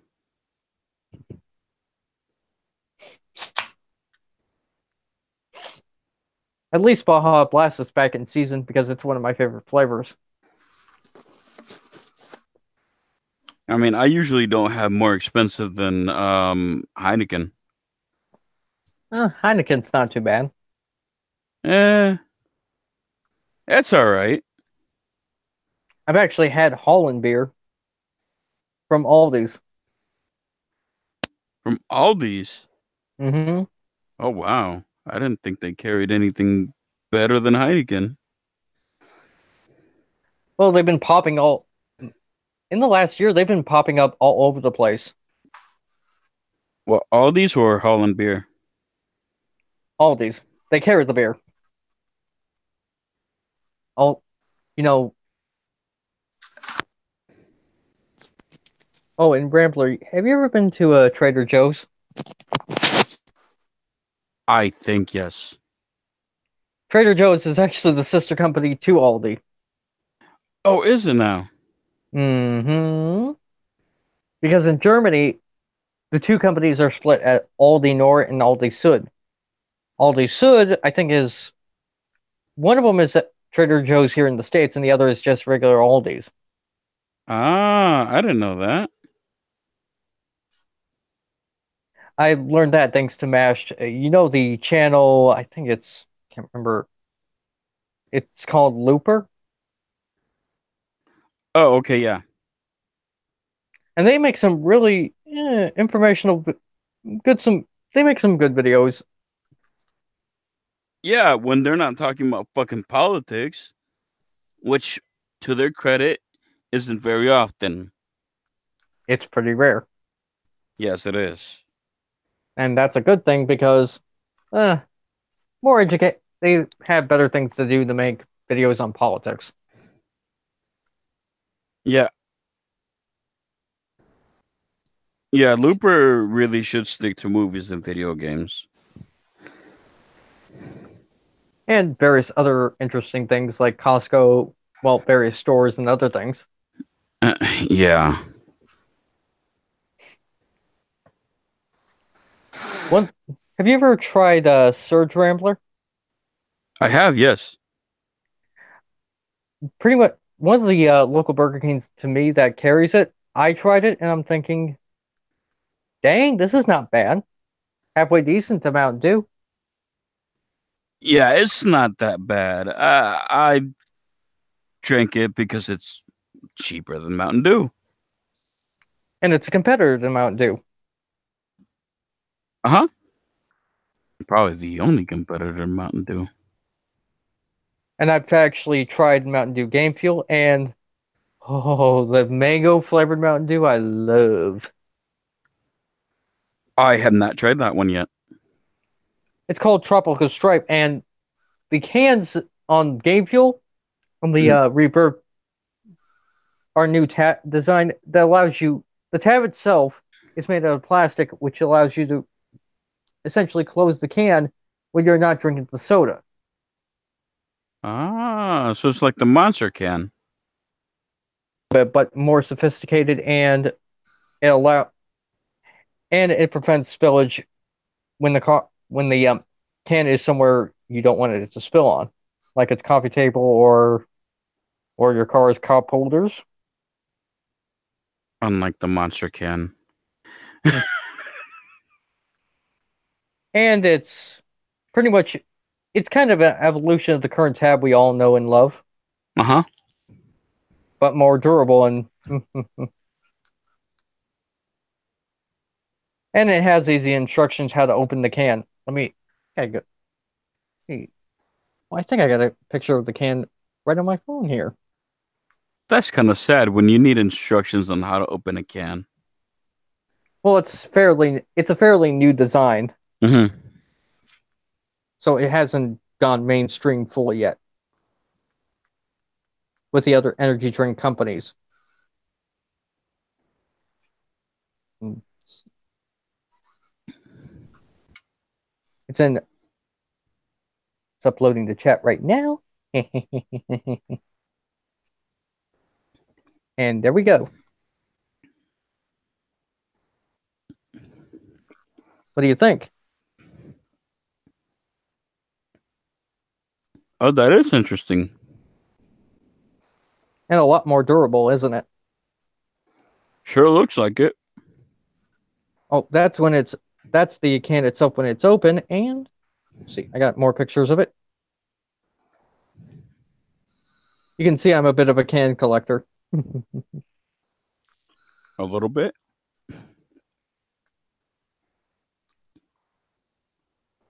One time I actually bought a cheap can of Mountain Dew Revolution that I wanted to try on eBay. Never got to try it. Oh, look, I think I've broken a couple of those fidget spinners.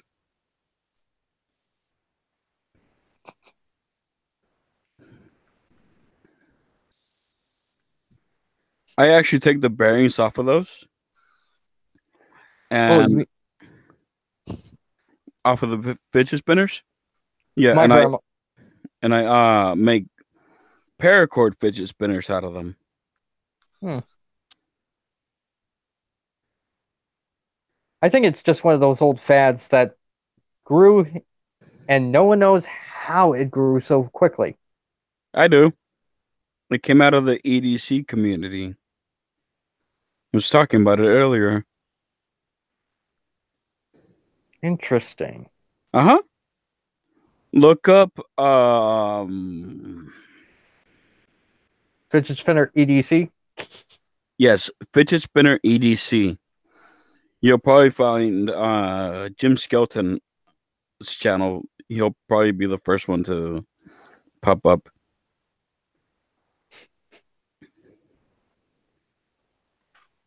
Let's see who comes up first. EDC.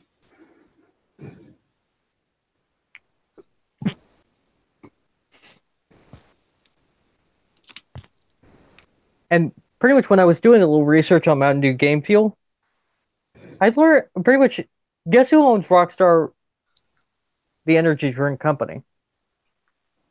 Oh, Pepsi. So you have they own two energy drink companies that compete against each other, yet they're owned by Pepsi. oh, that is interesting. Although I don't hate Amp or Rockstar. I like them both. And yes, I love whipped strawberry, and it is good. Every time I have to go to every time I go to Walmart, I Mhm. have to at least get 4 cans of Rockstar whipped strawberry because it gets taken pretty quick.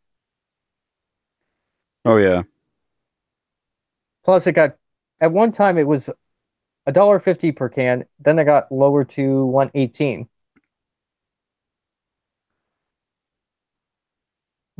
I've never seen that price here before. I think the lowest I've seen is 150. I think that's happened in the last few months for me.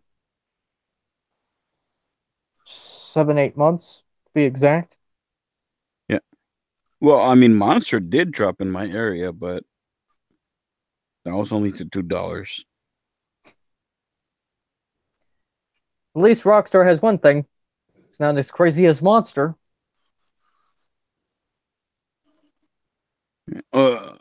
Yeah, I know, right? Although I like a Monster once in a while, but one of the off-brand flavor, one of the other flavors like Nitro Red or see Pipeline Punch or one of their teas. Have you ever had one of their raspberry teas? I'm not sure.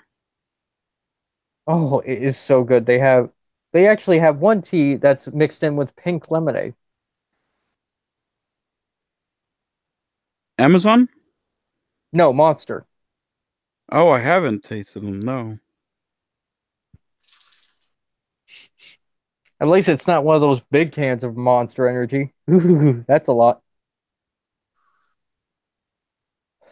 Yeah, I've had those. I actually used to drink those a lot. Man, I used to drink those almost every week when I was in high school. Ugh, too much. Too much Monster. Guess what I'm reading right now?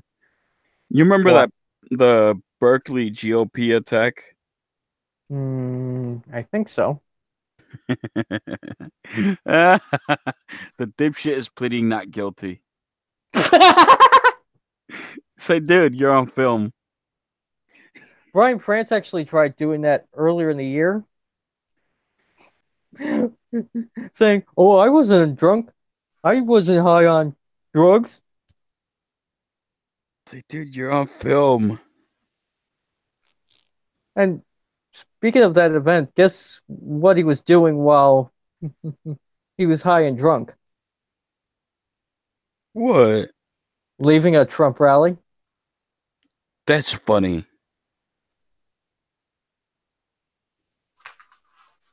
I don't think Trump would have liked it.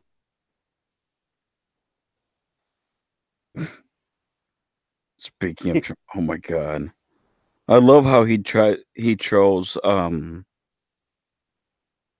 especially Beto O'Rourke.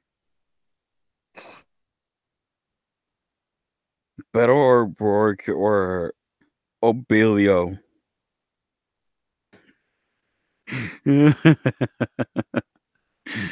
That's fucking hilarious.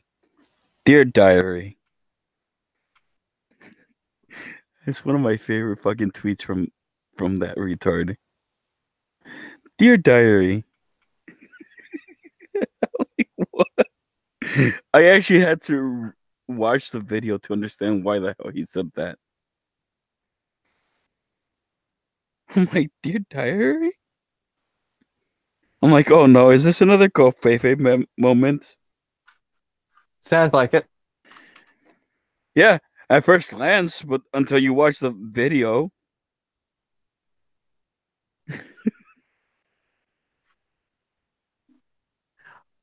I swear, he understands the internet more than he lets on. Right?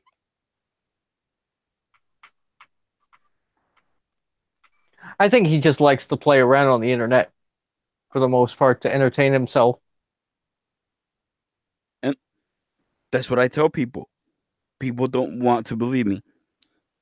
Men don't grow, don't mature past a certain age with certain things. And being childish is one of those things. We're always just going to be 8-year-olds. He's in a way like a big kid because Uh-huh. I've seen his car collection. Oh, God. And he's owned cars that I've dreamed of owning. I bet he has. Like an E39 BMW M5. Ah. Oh, God. He's on the M5? Yep. Ow. Eh. If he likes a car, he likes a car. Speaking of cars, guess which manufacturer is going to re-enter the North American market? Chevy? Peugeot, Peugeot? French manufacturer. Ah, okay. PSA, they're going to try to re-enter with Peugeot and Citroen. Okay. Talk about the French coming back. Am I right? Oh, God. Yeah, they really should stop. Eh, well, the big three, you know them. I mean, Ford actually, I'm still mad at Ford for killing off the hot hatch market here in the States with the Ford Focus ST and Focus RS, Fiesta ST. I mean, we finally get those hot hatches, and what does Ford do? They take them away.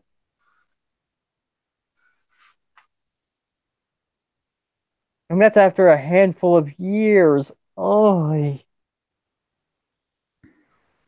Oh, yeah, the Fiesta didn't last very long, did it? nope. What was it, 3, 4 years? Well, they started selling the Fiesta in 2010, and it lasted 9 years. Oh, did it? Mm-hmm. They brought the Fiesta ST over here in 2014, Uh-huh. and we just got the Focus RS, which was essentially a modern day version of the Escort RS Cosworth, another car we never got.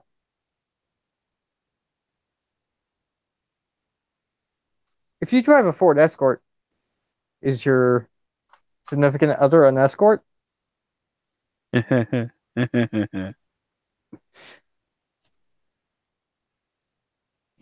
Oh, well, we've been streaming for at least 3 hours. Or, well, Yeah. I have been. Damn it, I'm turning into monkey. I swear I have a stream addiction myself. I've been on I've been coming on Minions more often than I used to. Well, like I said, I tried tonight, but Skep, well, apparently doesn't get his messages. I actually pre-planned it with Skep a week in advance Yeah, I probably should start doing that. because you don't know when he's going to be busy. Oh, yeah, right.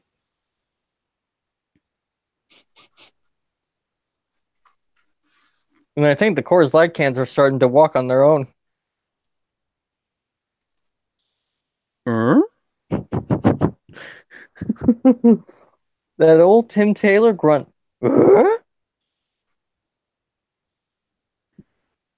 No, they're done.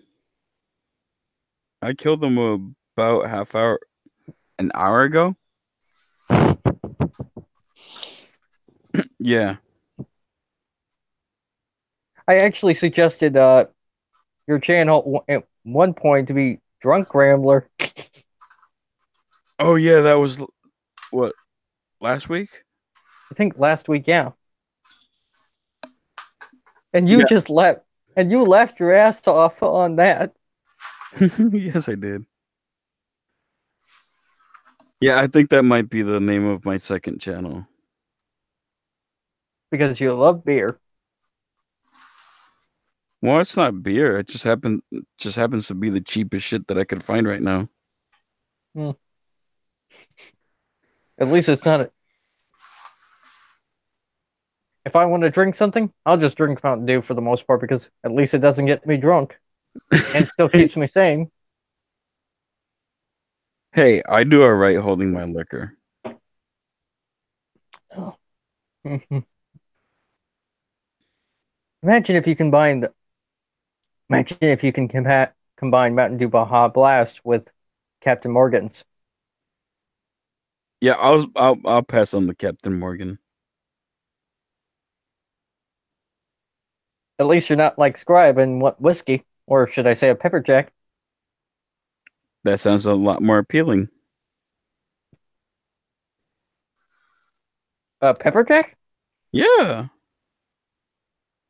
Hmm. I like Jack Daniels. Dr. Pepper ain't half bad either. Hmm. What would you combine Mountain Dew with, dr drink wise? Vodka. Mountain Dew vodka. Then you'd be Russian. Yeah. In Mother Russia, we derive lattes. I was thinking more Canadian. I was thinking Smirnoff. Ah, Smirnoff malt liquor is good. Yeah. Oh, man, man, I've been drinking Smirnoff off and on for the last year. It's not bad. Think I'm But, going on 2 decades now. mm-hmm. Yeah, sounds about right. About 2 decades. And You know considering, how uh-huh. you know how internally the Xbox One and PlayStation 4 are similar? Yeah, more or less. They're not the first companies to do that. Remember, in fact, they're the second and third. Uh-huh. Remember when Commodore and Atari did the same thing with the ST and Amiga? Yeah, they were pretty much the same console. Except those were computers. Yeah, actual computers. Now on the Xbox One, you can actually have a keyboard and mouse thanks to Razer. Oh, did they finally release that update yet? Oh yeah, Well, I know what I'm getting as soon as possible.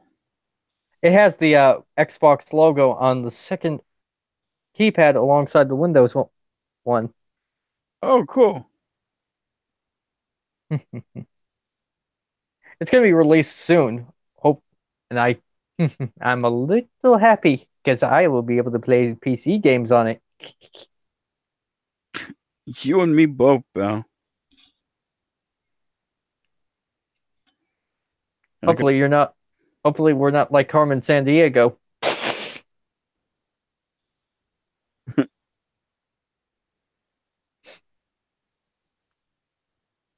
Hmm. I keep imagining Razer would own the rights to Commodore if Commodore had kept on. That would actually be interesting, wouldn't it? Are they the same company? Not really. Commodore they went bankrupt back in '94.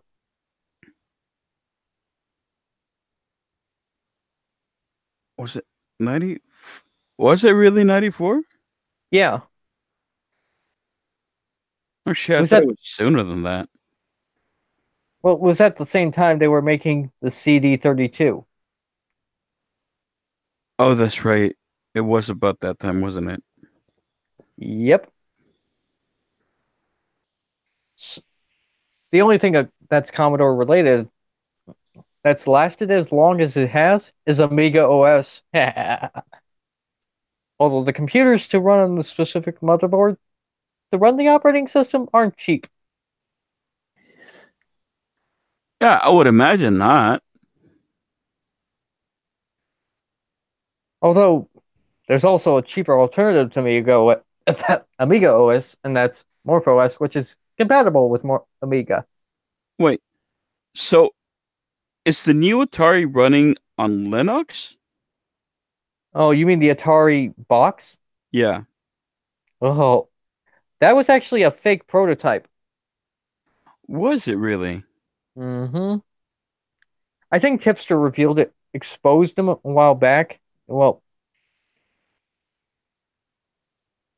yeah, the whole Atari VCS scandal. Yeah, it's not looking good for them. Yeah, I didn't keep up too much with it because, well, I mean, it's a console that should have died in '84. The last Atari, the last Atari computer that I know of was the Falcon, and the revised version that they were going to bring out, Sony used that as the basis for their PlayStation 2 in looks wise. And internals. I mean, pretty much seeing a computer inspire a future games console, sign me up. Yeah, but for given the time, it was actually necessary to have a computer run a dedicated console. Not, I mean, I miss the days when you can actually. I really miss the days where you could just boot up the Commodore, well, a classic Commodore with an updated operating system. You know what I mean, right? Yeah. Well, there is actually one company, AEON Technologies, and they update both the classic version of Amiga OS and the modern day version.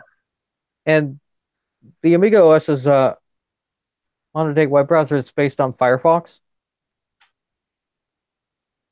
It's not half bad. I've seen it. I've seen the operating system in action on various other YouTubers' channels. Oh, speaking of YouTubers, I highly recommend, and I know Scribe has recommended it. Gopher. He's an awesome channel. He has Skyrim going on right now. Ooh, Yeah, he's running them in 1440. nice. He was trying to do 4K, but Ooh. apparently it's something to do with how his capture card works Mm-hmm. and a conflict with YouTube. Ooh. Well, YouTube always when you're uploading 4K footage to YouTube, it always compresses it down to a lower grade, like 1080p. Yeah, which is a little bit of a problem. He explains it in a video. He says that it's not because of how the pixel density works on a higher resolution. He says that either way, it would still look better than a standard 1080. When I Most of the videos that I render is in 1080p, and that's mainly just due to size limitations. What I can hold on one of my hard drives. Right. I mean, if I could do 4K and had multiple external hard drives with terabytes of space, I would do it, but not at the moment. I forget that you'd still need the RAM to process it. Yep. I mean, with me, I'm on a limited budget as it is, and 1080p is not too bad. Yeah, no, well, I mean, I'm talking about this guy had the Gato Elite, I believe. Elgato. Yeah. Yeah. I think he had the Elite and he bought it brand new. I'm like, okay. I mean, that's something I want, but Oh, it's the newer one, not the HD60 that has, along with HDMI, composite, and S video, right? right. Because one of these days, I'm actually going to try to save up for at least a 2 terabyte SSD to copy my, just because of the size limitations on my PCs, and try to save up some RAM. I need to just start saving up for a Newer computer. yeah. And I know Klaus is saving up for a pretty decent PC too.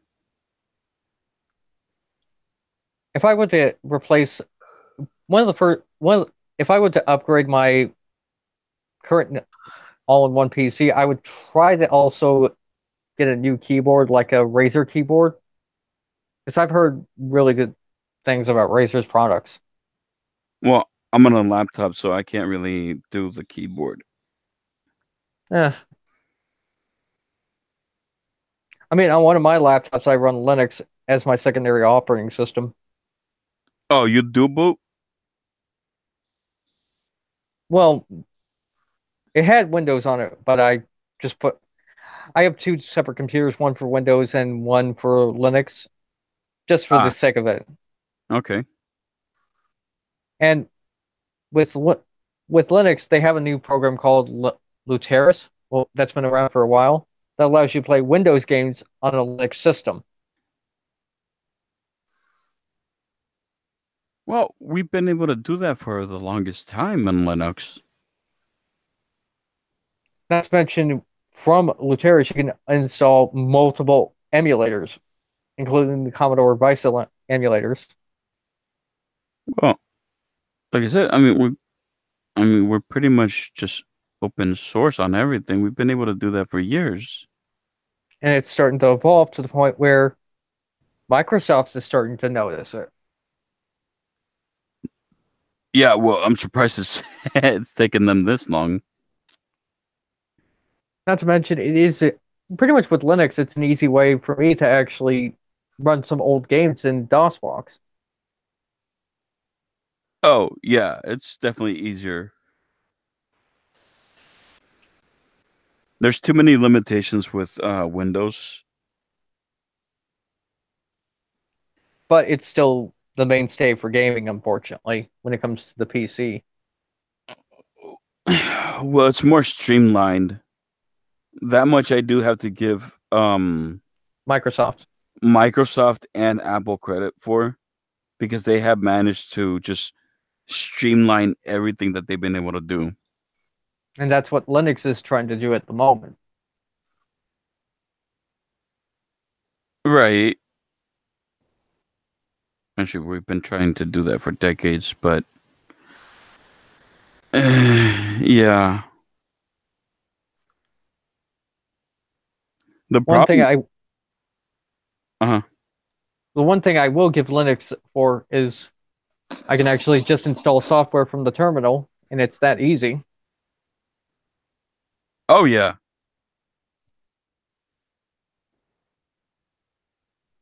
I mean, I actually one of the programs I installed in the terminal that I can access is basically a version of Microsoft Basic.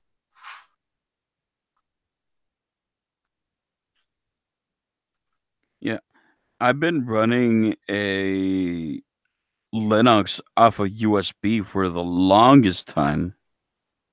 I've been running it for at least a decade now. Which distro? Ubuntu, Debian? Ubuntu. Well, that's what I usually.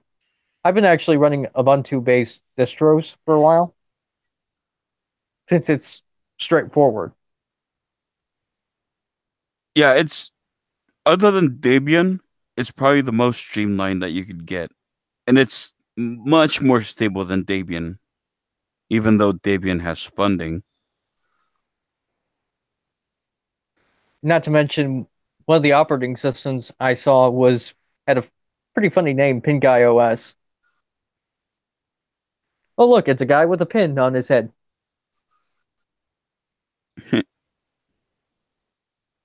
Well, I ran a lighter version of Ubuntu for netbooks because that was my first PC.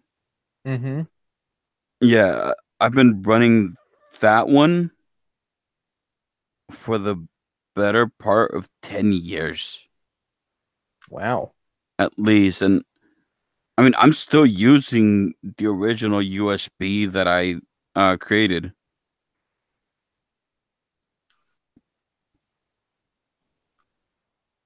Yeah, Uh, I created that when Toshiba was still making good laptops. and now you look at Razer, who's making halfway decent gaming laptops. Yeah.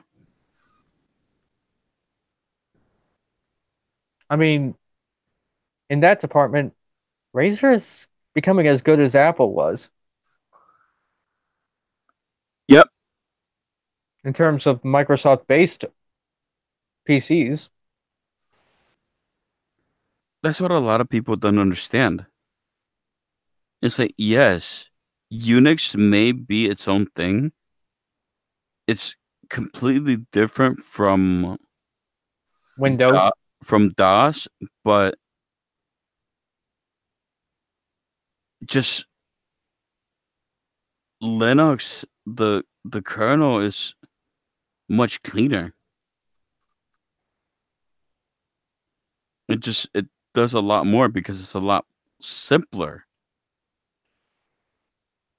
Like most kernels that you get, it's just the kernel, and you get to build up on that. Like the interface, Hmm. compatibility, everything. Oh yeah.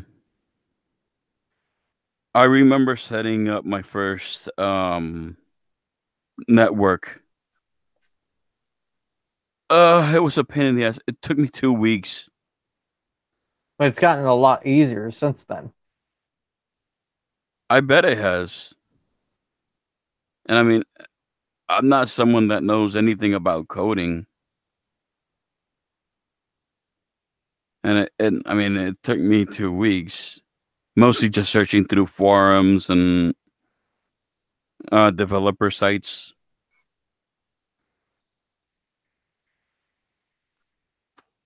I mean, these at one time, Commodore, when they were being revised, they had their own version of Linux called that was based on Linux Mint. I think it was called Commodore OS Vision when there was one company that was trying to build off the Commodore name back in 2010.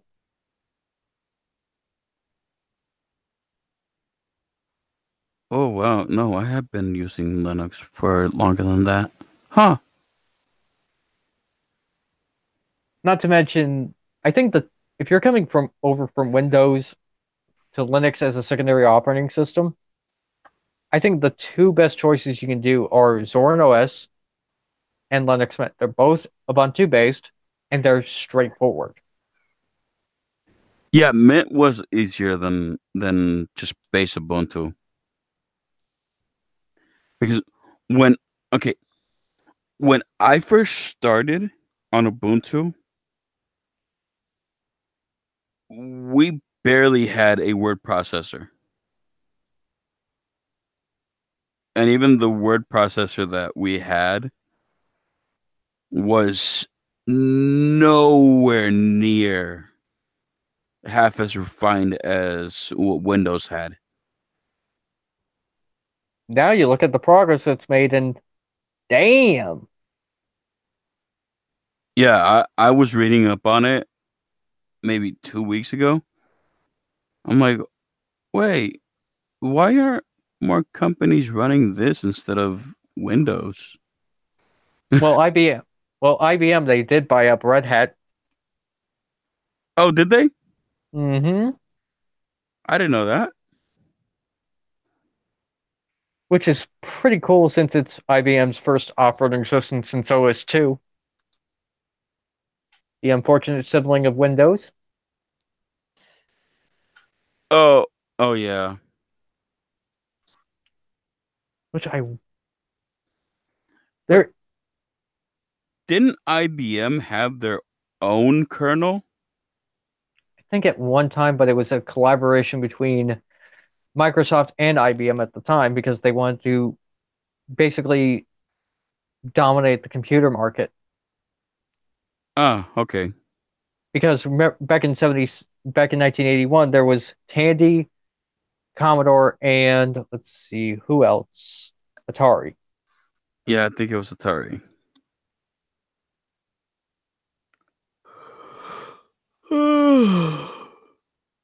And now look at Tandy; they're basically a shell of their former selves. They're still around? Well, they came back making computer products, but mainly for Windows machines in 2017. Okay. Basically, just USB-based mice and keyboards. Oh, I okay. saw how I found out about it was LGR, aka Clint. Uh, LGR, aka Lazy Game Reviews. okay. All right, guys. I am falling asleep over here. You Don't give probably me. need to get some rest. Yeah, because I gotta wake up and make some dinner, some lunch soon. Well, it was nice talking to you. Yep. Finally. Yeah, right. I'll see you in Lords of the Night chat tomorrow night. Yep. And first, let's have a send off for the show. Everybody in the audience, thank you for watching tonight. And don't forget, and the Fed, not all taxation is theft. And thank you guys for watching.